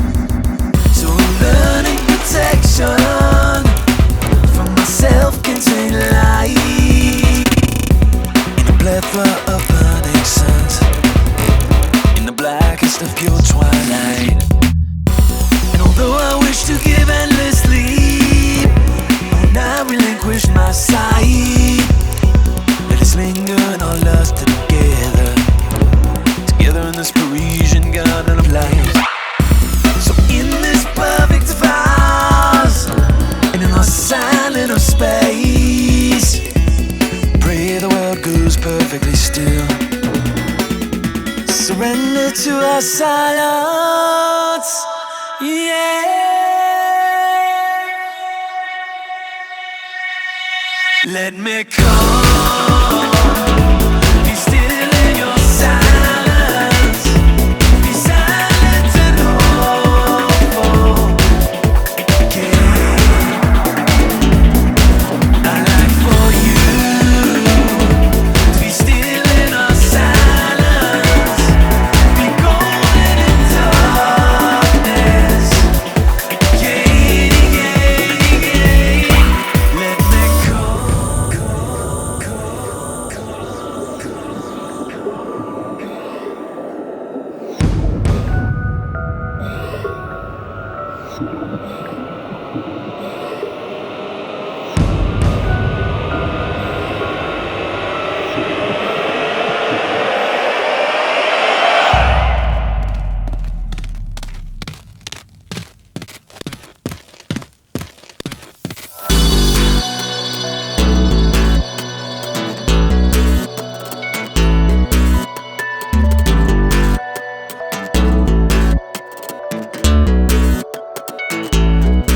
Let me come, be still in your silence, be silent and hopeful again.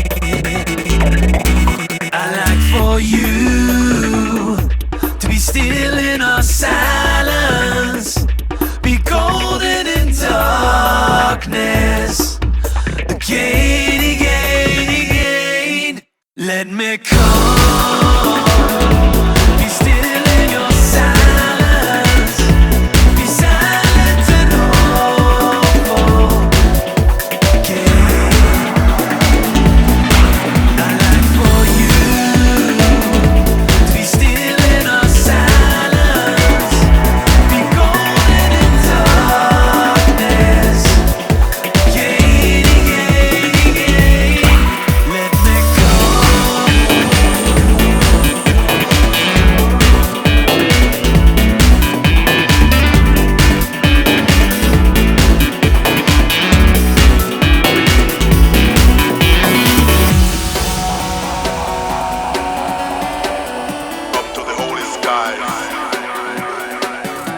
I shall shine bright. Now, teacher.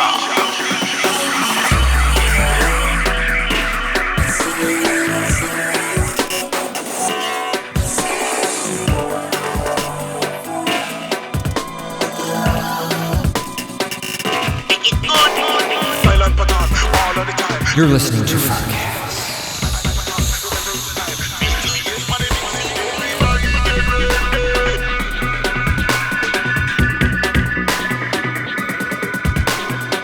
I shall fulfill all prophecy, and I shall reign above the hills, above the rains, above the plains, above the earth, above the skies. Wandering through concrete land with a mystic plan.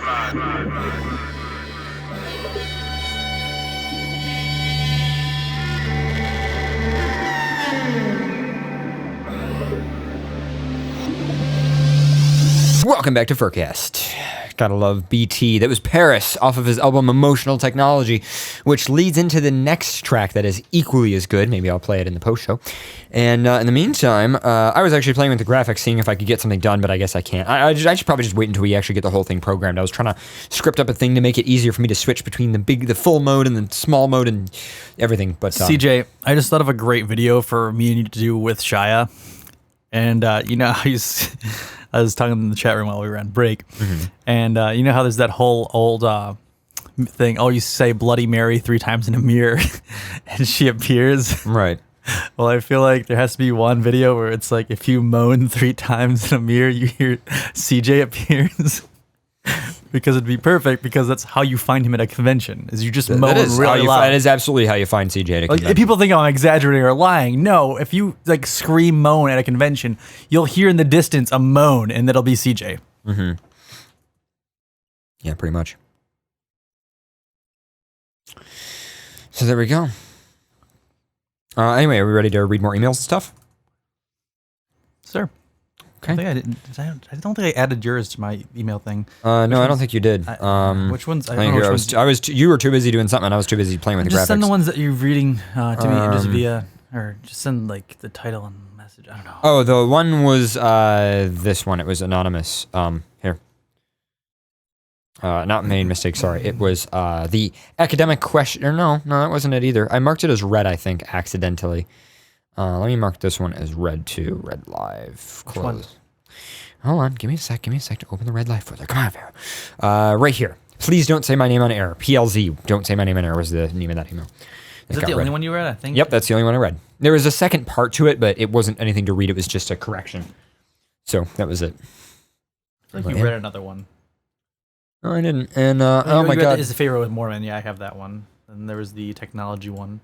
Let's see. I think I broke the graphics. There we go. Yeah, right now I'm just using like basic triggers on a client on my laptop to control the graphics server, and that needs to change. It needs to be like, actually scripted. That would be nice if I didn't have to manually do everything, but oh well.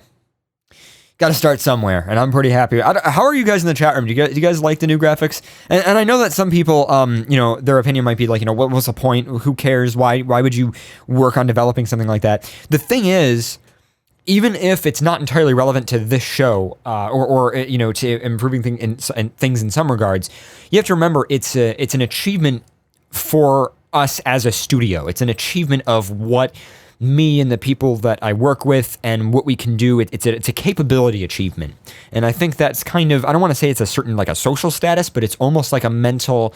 It just helps us move along and get better and better with everything, and so I think. It's important for that reason, not necessarily because it's directly relevant in certain ways. And also, we're planning on starting more shows in the future. So as soon as we get a location for the studio. Well, people really enjoyed when we did the setup test for the charity show on Monday. So yeah, we're going to have a lot more planned for this week's Monday. Maybe CJ will come and moan for us while we play video games. So that'd be kind of fun.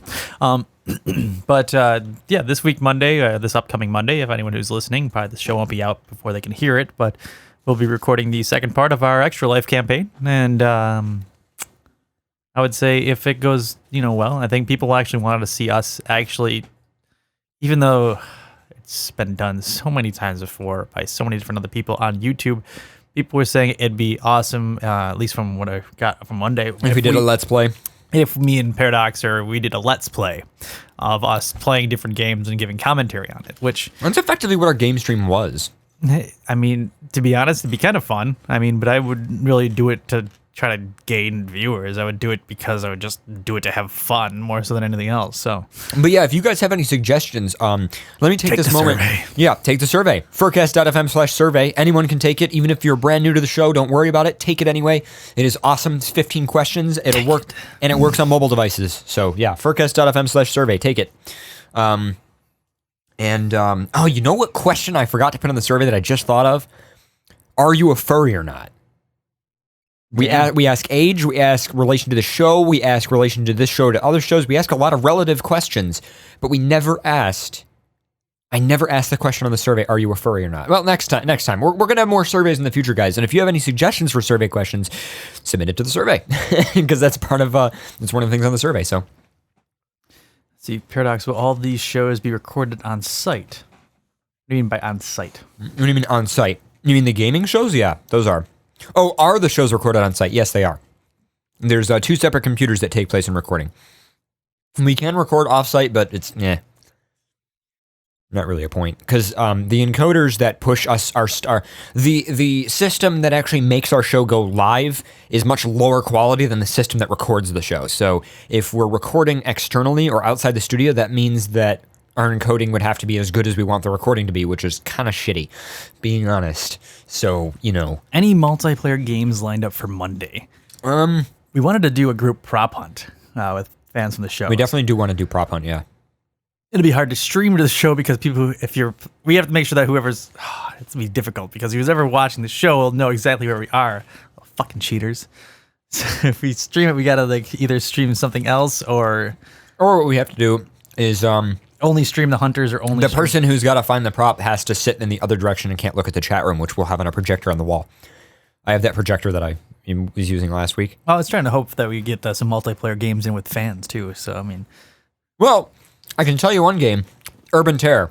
We definitely need to play that. A lot of people downloaded the game on Monday when we started playing it, and a lot of people just got it installed right when we switched to another game, which is fine because Urban Terror is a great game. But we do have an Urban Terror server, and we will be playing that this upcoming Monday. For those of you who don't know, Urban Terror is a free first-person shooter. It's sort of like Counter-Strike-ish, but it's actually based on Quake 3. It's a Quake 3 mod. It's a completely free download. It's like a gig to download it. They have a little updater utility. You can download that, run it, and you might want to run it as administrator and put it in a folder where it would have permission because it's kind of not coded to elevate permissions properly. But anyway, point is, it's a great game, and also, I know there was an update for Urban Terror that just came out, I think earlier today or yesterday. I have not updated the server yet, but I will update the server tonight after the show. Because we do have an Urban Terror server. But for those of you who are curious, our Urban Terror server is content.xanacreations.com, and the password is YIF. And you need to actually type that in a console command. If anybody ever needs help connecting to our server on Urban Terror, just ask the chat room. They always know how to help you out.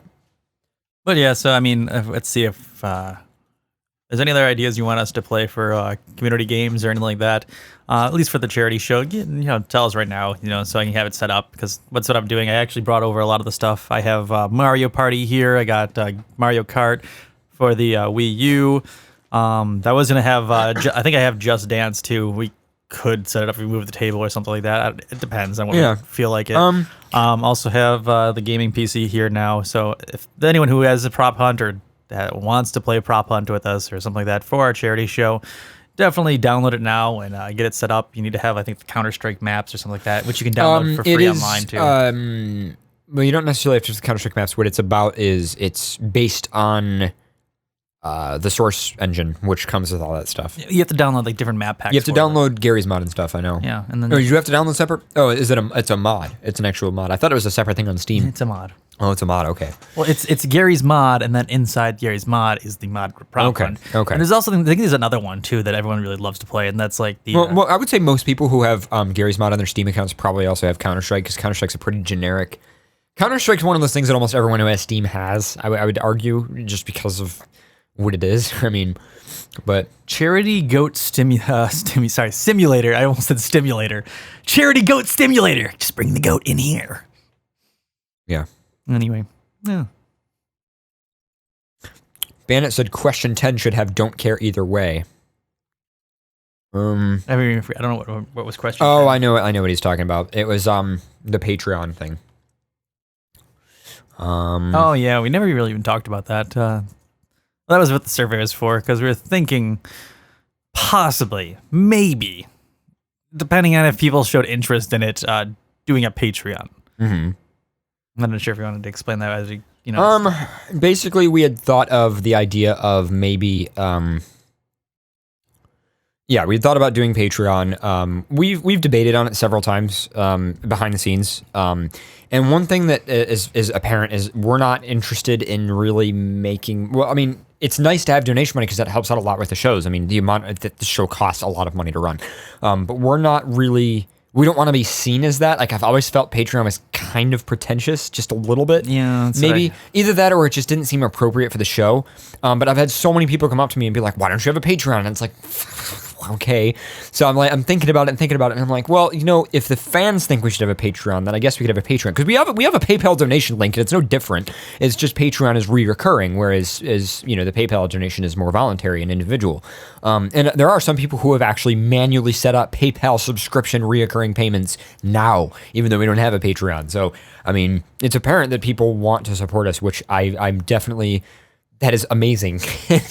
And who am I to say no? I mean, I think that's awesome. It's just I don't want to even possibly let the concept roll through my mind that I expect that sort of thing or I want that sort of thing, because we do FurCast just because we like doing it. We don't really. Wolfen said so. I was said I canceled my supports yesterday. Actually, we're doing Patreon. It's popular initially with artists, and then it kind of dies slowly.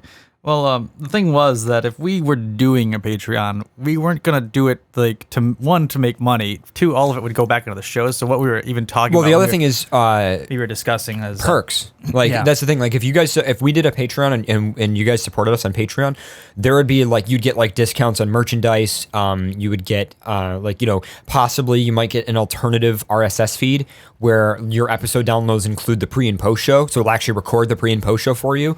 Stuff like that. Just little perks and stuff that we'll throw in to help the people who are supporting us as well.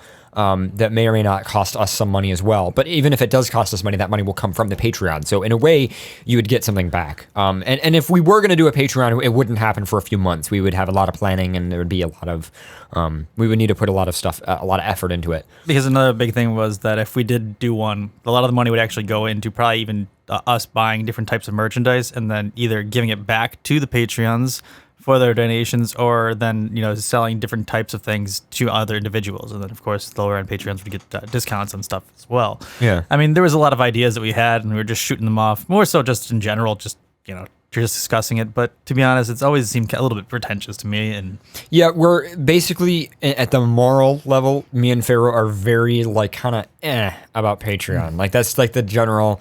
Or just feel a little weird about it. 'Cause it's that's not why we do this. We don't do this show for But I suppose that's also the point of Patreon. I mean, it seems like a lot of people who do Patreon do what they love, and they just want to enable their fans to support them for it, which is cool. And I like the concept of Patreon. It's just I'm not sure if it fits well with the show. I mean, granted, all the money would just go back into the show itself. Yeah, I mean, it's that's pretty, the whole thing. Every extra bit of money that I personally have, my personal checking account that I have, that goes into the show. I mean, I just spent $300 on my checking account today to purchase new capture cards for all the machines. So it's if you guys give us money, believe me, it goes into the show, because if we have money, it goes into the show. So it's just kind of how it goes. It just endlessly drains money from us, and we're okay with it because this is what we love to do. This is our shit. I mean, it's great. This is our shit. This is our shit. But yeah, so And a lot of times, not all of it is fancy graphics and stuff like that. I mean, even though something like these graphics is more visual, the thing is, there's also a lot of improvements that we do just to improve back-end quality, or making things work faster, or making things more secure, or No, that was like someone said, if you're not doing perks, you might as well just have a supporter accounts. But that's the whole thing, is if we did do a Patreon, it'd all be we're gonna do but all about perks. No, you don't have to get the perks. If you email us and be like, yeah, I don't want a free t-shirt, okay, fine. But I mean, we want to, there's no way if we're doing a Patreon, we're not going to also support the people who support us. That's just only fair. And I mean, it's, It just enables us to do more with the show and give back more. So, I mean, that's pretty much all. To be honest, that's plus, pretty much all it would be. You think us giving you a t-shirt is a perk. Well, is it? Because that means you're wearing our logo on your chest. So, I don't know. I mean, it's one of those things where, when it's a free t-shirt, it's in a way, you consider it a free t-shirt, oh, cool, free shirt. But at the same time, it's that's advertising. That's free advertising for us. So, that's pretty cool, So that's the thing you got to remember is. But that's why we made the whole survey thing. If people wanted to or would or want to support it, then that would be our deciding factor. If people weren't interested in it, then we weren't going to do it. But it was one of those things that we were just kind of curious what people thought. I do agree. I should change the survey and change that option to don't care. I apologize. The question on the survey, FurCast.fm/survey. The question is, would you, or do you think FurCast should have a Patreon? And then the next question is, if we did, would you support it? And there's yes or no. There's no, I don't care. So, well, the would you support it is a yes or no question, but the should we have one? I think there should be 3 options. There should be yes, no, or I wouldn't care either way. And I apologize that I didn't set it up that way, guys. So sorry about that. You're gonna have to choose yes or no. But the next survey, I'll definitely correct that when we do one. And but yeah, People are like, I would be all over FurCast merchandise. I'd be all over FurCast. All right, tees. how many of you guys in the chat room have done the survey? How many of you guys say yes? I want to know. I want to know how many of you guys. And while we're waiting for them to do it, I don't know. I missed something with it said in the chat because it says Marcus Req FurCast crew knows them. They're amazing. Barker Jr. what survey? Wow. Are you talking about differently? You know, Shia, Sozin, and Sky. Is what that was I missing? I don't know what they were talking about. I don't know. Oh my God, that's a lot of people who have done the survey. You haven't even looked at the survey, have you? Like the Bandit says you'll never guess which one is mine. I bet it's the one where everything's rated terribly. Well, actually, there are no ratings. I'm very against that. I don't like the idea of rate from 1 to 10. That just seems stupid to me. Like that seems way too arbitrary to me. I'd rather get actual like demographic data and not like, what do you think of FurCast? Rate it from 1 to 10. I've never understood. I've never understood that. That's so ridiculous. It just doesn't, because everybody has a different interpretation of what good and bad is. Like some people like to rate it honestly, and then some people are like, oh, it's good, so 10. And to be honest, I don't feel like ratings even tell that much. I mean, everyone could rate it 10, and then it's like, okay, we're the 10, only thing where it's useful is like, for example, restaurants will say rate the like, did the food come hot? 1 to 10. How long did you have to wait for the food? 1 to 10. And the 1 to 10, 1 to 10, 1 to 10, 1 to, and then they can compare the 1 to 10 result averages to say, oh, it looks like people on average say that the biggest issue they have is, you know, it takes too long to get their food or something. That makes sense. But for us, fuck it. That doesn't, no. No, go fuck yourself. Yeah, go fuck yourself. 2 easy payments at $59.95. With your what was it? Wait, with your Patreon donations, we will create the Go Fuck Yourself. Support us and go fuck yourself. Yeah, that's a thing. 10 out of 10 would fuck. I like it. Anyway, do you have an email that you wanted to read? Oh yeah, we were doing emails, weren't we? Yeah, we were. Okay. Interesting topic /Q. There's a lot of they list a lot of stuff all after this, and I hate their fucking font that they used. Fuck you for that. But I still will read this anyway. Hello, FurCast, and any guests that are there. I have watched almost all of your shows and wanted to ask you, why do furries hate on other furries? That is a question that I wish I knew. Because furries like to start drama, maybe? I mean, that'd be Here, I have a thing. If you notice that some furries hate on other furries, do you know what you can do about it? Don't. That's it. It's about right. Makes the world a better place. I really don't hate on really anyone. I have opposing views to different things, but it doesn't make me hate anyone or dislike anyone or shun anyone. Even people that do things that are, you know, a little, to me in the fandom, still wouldn't say I hate them. I would have a distaste for them or dislike, but that's probably about the extent of it. Yeah. I have no reason to hate other furries. People are into different things. Somebody in the chat room says, what are the numbers behind my head? That's how many people are tuned in. 231.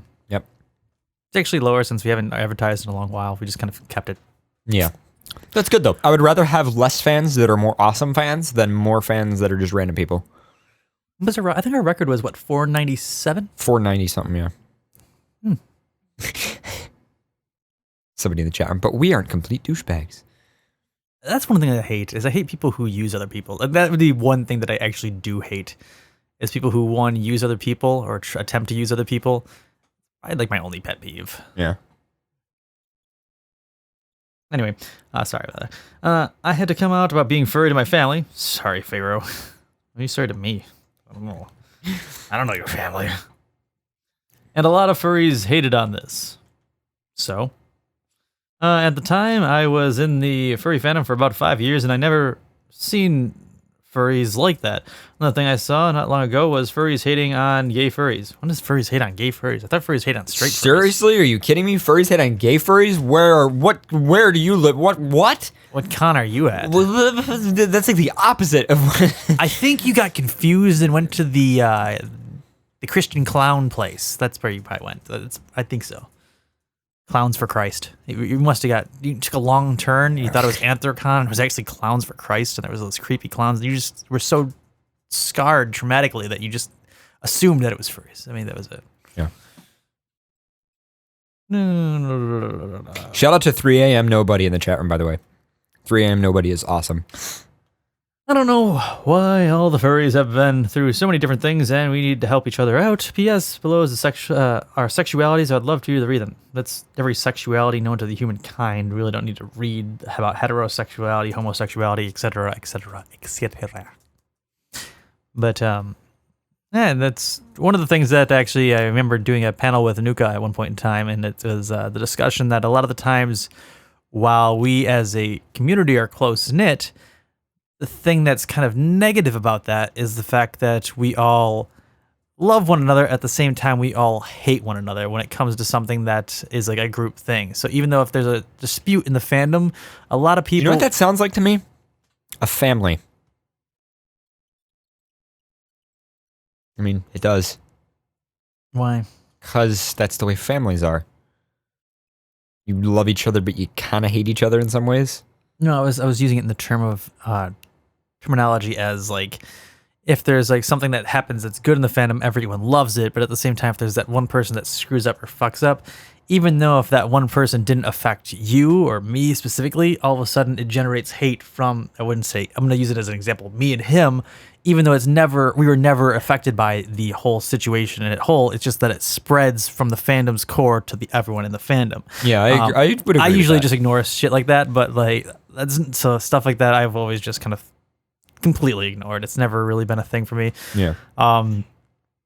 But that's usually just how this fandom, which isn't even classified as a fandom apparently anymore, due to statistics wise, usually works. It's all for one or one against all type mentality. Now, it's not the best mentality that you can have, but I've seen it happen countless times. I mean, even when furs are like on documentaries, or if someone expresses their views to the public or something like that, you get that kind of negative view to that one person. And furries are the most judgmental against other furries than anyone else is, to be honest. Yeah, I could agree with definitely. Well, I think that's the sum up of this email. The only thing that I can say is that the problems that the furry fandom have make me feel like I belong here more. And I don't mean that in a way where it's like, I think I have some kind of a problem and so I fit with other people who have problems, as much as it is that I like that furry's not perfect. And I like that people still maintain, themselves within a community that can break itself sometimes. And I like that a lot. I actually I'm not saying I enjoy drama. I'm just saying the drama makes me feel more alive. And it makes me feel like there's stuff going on in life, right? Like, you know how sometimes you feel like you're just stuck in your life? Like, you just get up every day, you go to work, you come home, you watch entertainment, and then you sleep or some shit, and it's just like, oh my god, this is my life. The thing I like about drama, especially drama in the furry fandom, is it shows that no, people still go crazy trying to deal with other people. And that is just amazing. I love that. So... I think people will always go crazy trying to judge and understand other people. But that's good. That means you're interacting. That's how life works. Do you have an email? Or do you want to just end it here? I think we should probably just end it here. I don't know. I think I'm pretty good. I don't want to do shout outs if it's just you and me. I'm ready for all of it. So speaking about that, can we talk about that? What's going on with it just being you and me lately? I mean, I'm feeling like, and again, I mentioned earlier in the show, guys, B is just simply... busy. I was talking with her. B is a busy bee. I mean, B works not nights. Really it wasn't really busy bee. It's just the fact that she now has a different work schedule. Like almost I got a different work schedule, but she has to now work till 10 p.m. or 9 p.m. or 10 p.m. most nights on Saturdays. It's just how it worked out. And that's pretty much why she hasn't been here for a long while. By the way, shout out to Safari and Noxie Poslet in the chat room, because they're both awesome. And Crimes is on Shark Week. Crimes is interesting. So, Simon Fox Furry's ruined my life. Woo! But yeah, I mean, the big thing with Crimes is that she is even more of a social butterfly than Pharaoh is. So it's hard to get her to settle down and be with us on the show because her life is just crazy. But I mean, yeah, it's we're trying to figure it out. We're trying to think of what we can do, and we do have some regular guests that will start coming on a lot more. We definitely can do that. But if the pink faggot dog lived closer, he can be on the show. But he could, yeah. You know, he could drive down here with one of his like 8 cars and just be on the show. That would work. I would like to have Bandit on the show someday. Can we do that? Are you okay with that? With that? What? Could we have Bandit on the show someday? Fox says more CJ, damn it. More CJ, damn it. Heard Fox. Yeah, I know who Fox is in the chat room. We all know who Fox is in the chat room. Yeah. Hey, Fox, you missed our article that we read on Streak. Oh, yeah. No. Fox listens to the entire episode every time. Okay. Yeah. Good. Fox has heard every FurCast episode because Fox is just insane. Oh, man. But yeah, so I'm thinking, so answer my question, Farrah. Do you think we should have Bandit on the show someday? Just to do it? I feel like he would hate everything that we do. I know. That's why it would be great. It would be hilarious. He'd be so angry at everything because that's Bandit. Bandit should do what grinds my gears segment. That would be amazing. What grinds his gears would be every fucking thing in the goddamn world. There's nothing that does. What doesn't? What would be an interesting segment? Would have no topic at all. Would be what doesn't grind your gears, because I don't think you could find something that doesn't. For those of you who don't know, Bandit in the chat room is. He is like, okay, if you're at a restaurant with a bunch of people and like there's something wrong with the way the food's cooked, he is the guy who would complain. Like that's Bandit. Bandit's awesome. We love Bandit. He's awesome to hang out with. But he's that guy. Like he is the doesn't give a shit. He's gonna go the extra mile to make it known that someone did something wrong. Like, there is no con that is good enough. There's always something wrong. Well, they didn't open it this time. Well, that was off schedule. Well, blah, blah, blah, blah, blah. So, those potatoes tasted funny, says Bandit in the chat room. Yes, we went out after the freaking show. Which, granted, you said they did actually taste funny, but... Yeah, they did. Those potatoes were fucked up. Those were some fucked up potatoes. But anyway, so, yeah. Yeah. Man. I am ready for. I have news. I have post-show survey. What the hell? I'm trying to find the graphic that actually just says the regular show, but I can't find it. Oh well.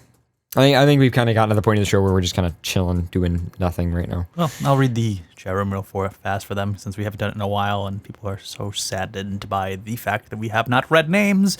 So you're gonna do Are you gonna do one more email? I'll read. No, I'm gonna read the names in the chat room. Oh, you are? Someone said that Paw Pets is actually ending. Oh yes, isn't it? I heard about that. Is it this Sunday that it's the last one? Something like that. I don't remember. I think they've been doing it for 15 years. I think it was. I remember when I first joined the fandom, so we kind of were talking on that, I guess, from the aspect.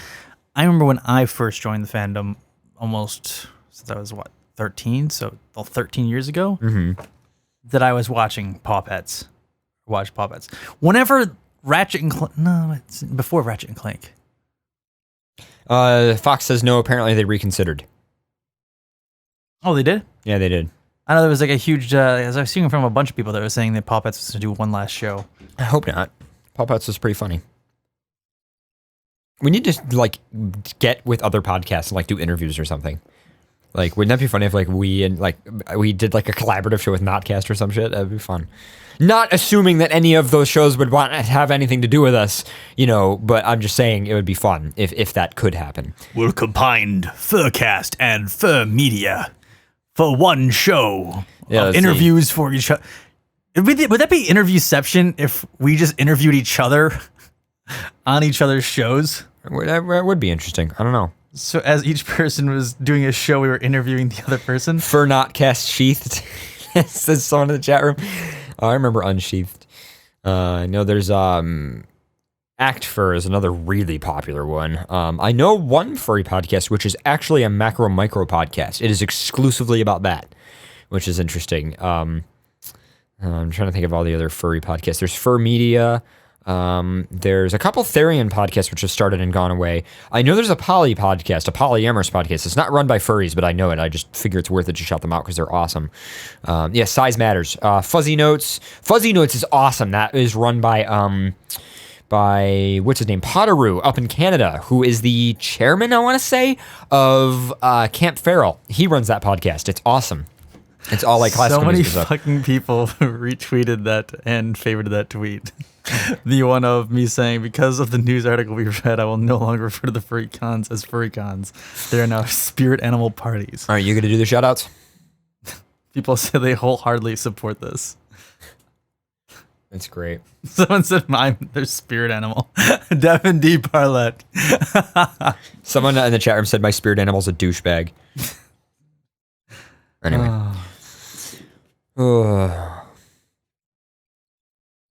All right, you ready? Mm-hmm. I'm ready.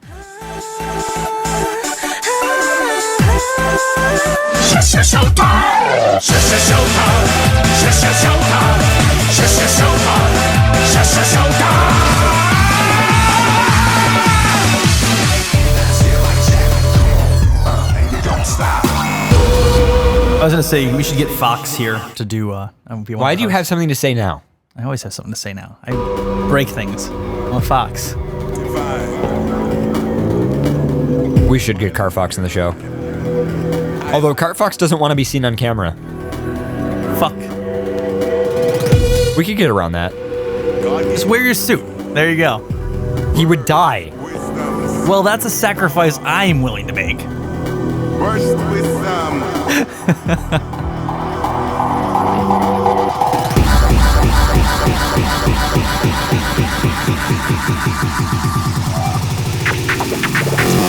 Paradox, Blair, Pharaoh, Parker, Xylos, Gatnit, Mishkatai, Happy Face, Boo, Hulu, Kutaru.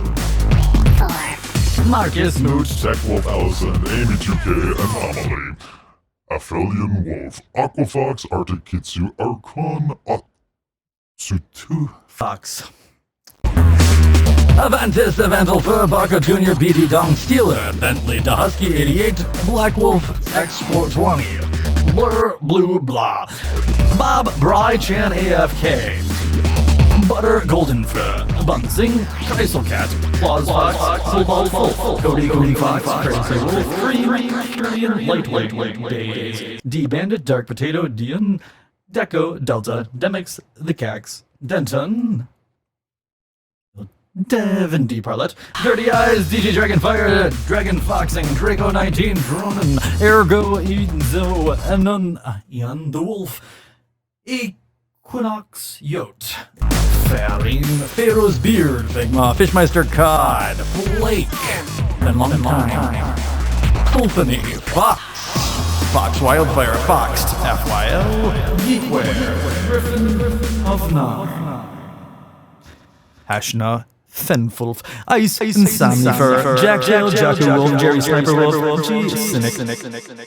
Jason, Jonas, Joshua, Just Some Guy, Kamikaze, Cat the Broken Cord, Kyo the Sodomite, Kevin Bacon 69, Kitan, Kunai 994, Kung Fu Kitty, Kira Fox, Kiro Kibo, Lil Wood Hyena, Lily Fox, Link, Shell, Lord Turks, Darkside, Laura Luna, Macro Wolf.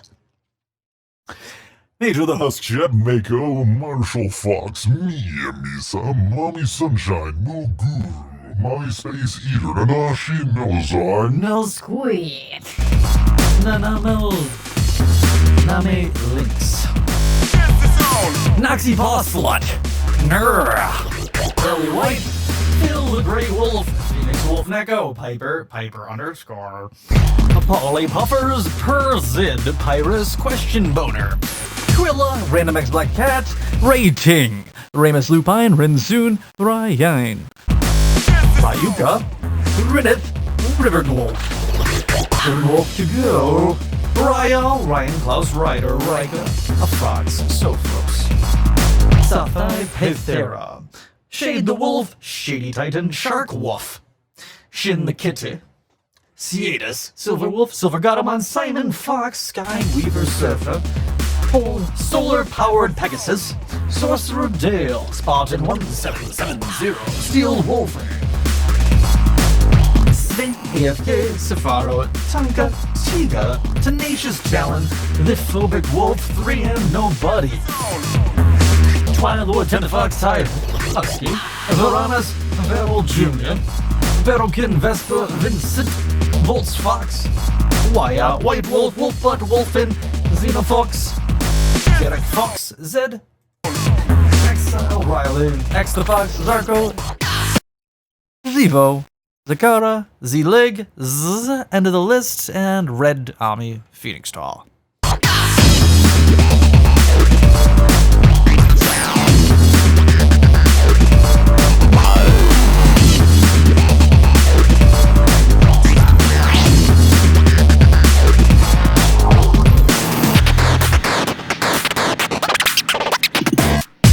I don't know how I said a Vandal Fox. Yeah, I don't remember. Anyway, so yeah, it's the end of the show. But yeah, so overall, shout out to just fucking everyone. Like just shout out to everyone, just fucking everyone. Fucking everyone. Just this is, I mean, from the graphics to the donations to the survey responses to everything. It has been awesome. You guys are all awesome. Like all of my friends are just awesome, and just I can't even. All the friends we've yet to meet. You have made me not be able to. I lost the ability to even. Anyway, so yeah, lost the ability to even. But yeah, so I guess what I want to say is thank you to everybody. Thank you to all the supporters, donators, graphic designers, friends, supporters, more friends, people in the chat room, fans, yet to be friends. Yes, people who have yet to be friends with me, and also shout out, holy shit, to you guys who donated to the Extra Life campaign. My God. More than, we've almost beat last year, and we've done less than we have last year so far. So, like I said, join us on Monday. Stay tuned to the FurCast Twitter feed and Facebook page. There will be updates on all of that stuff. Yes, so this Monday, like around probably 5 p.m. No, I wouldn't say 5. Oh, yeah, you get out 6. of work. So, yeah, I would say 6. 6-ish p.m. 6, if you want to come by, that would be great. And we'll start our our game night. Yeah, part 2 of our game night. And for those of you who were there for the game night, did you like it? Was it good? Anybody in the chat room? Chaos. It was for Pharaoh it was chaos. But I think I ate a fucking scorpion. Yes, me and CJ awesome. did. We're scorpion bros right now. Awesome. Well, that being said, I think we've done enough for one show. I think we can end an episode, and yeah, it'll be good. I've been your host of the Evening Paradox, the Red Wolf. I have been your fabulous Blue Fox host, Pharaoh. And we'll see you next week. Actually, wait, next week is Thanksgiving. Saturday? No, Saturday. It's the day before. So are we doing anything for that? I might be going to New York for Thanksgiving to visit some furs. Maybe, I don't know yet. Watch the website, watch the Facebook. Yeah, we have no idea if there's going to be a show after Thanksgiving. And there will be no show the week after Thanksgiving because of Midwest Fur Fest, which we're all going to. Sadly, I won't get there till Saturday, it seems, but it's better than nothing. Yeah, it's better than nothing. So yeah, we'll see you guys there.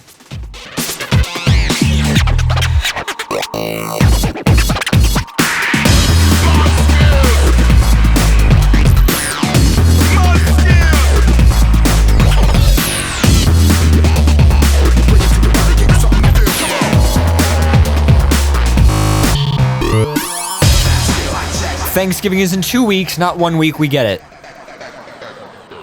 Oh, we have to post show anyhow, so the show's recording. What? What? You just ruined the recording. We're still recording. Oh, fuck! Perfect place to end. Oh my God. What's happening Monday, Flake? We're doing the game night for charity. That's what we're doing. So it'll be us playing games with fans, with each other. Oh, with each other. Bye, YouTube. We'll be sharing grilled cheese. Say goodbye to YouTube. Oh, hey, YouTube.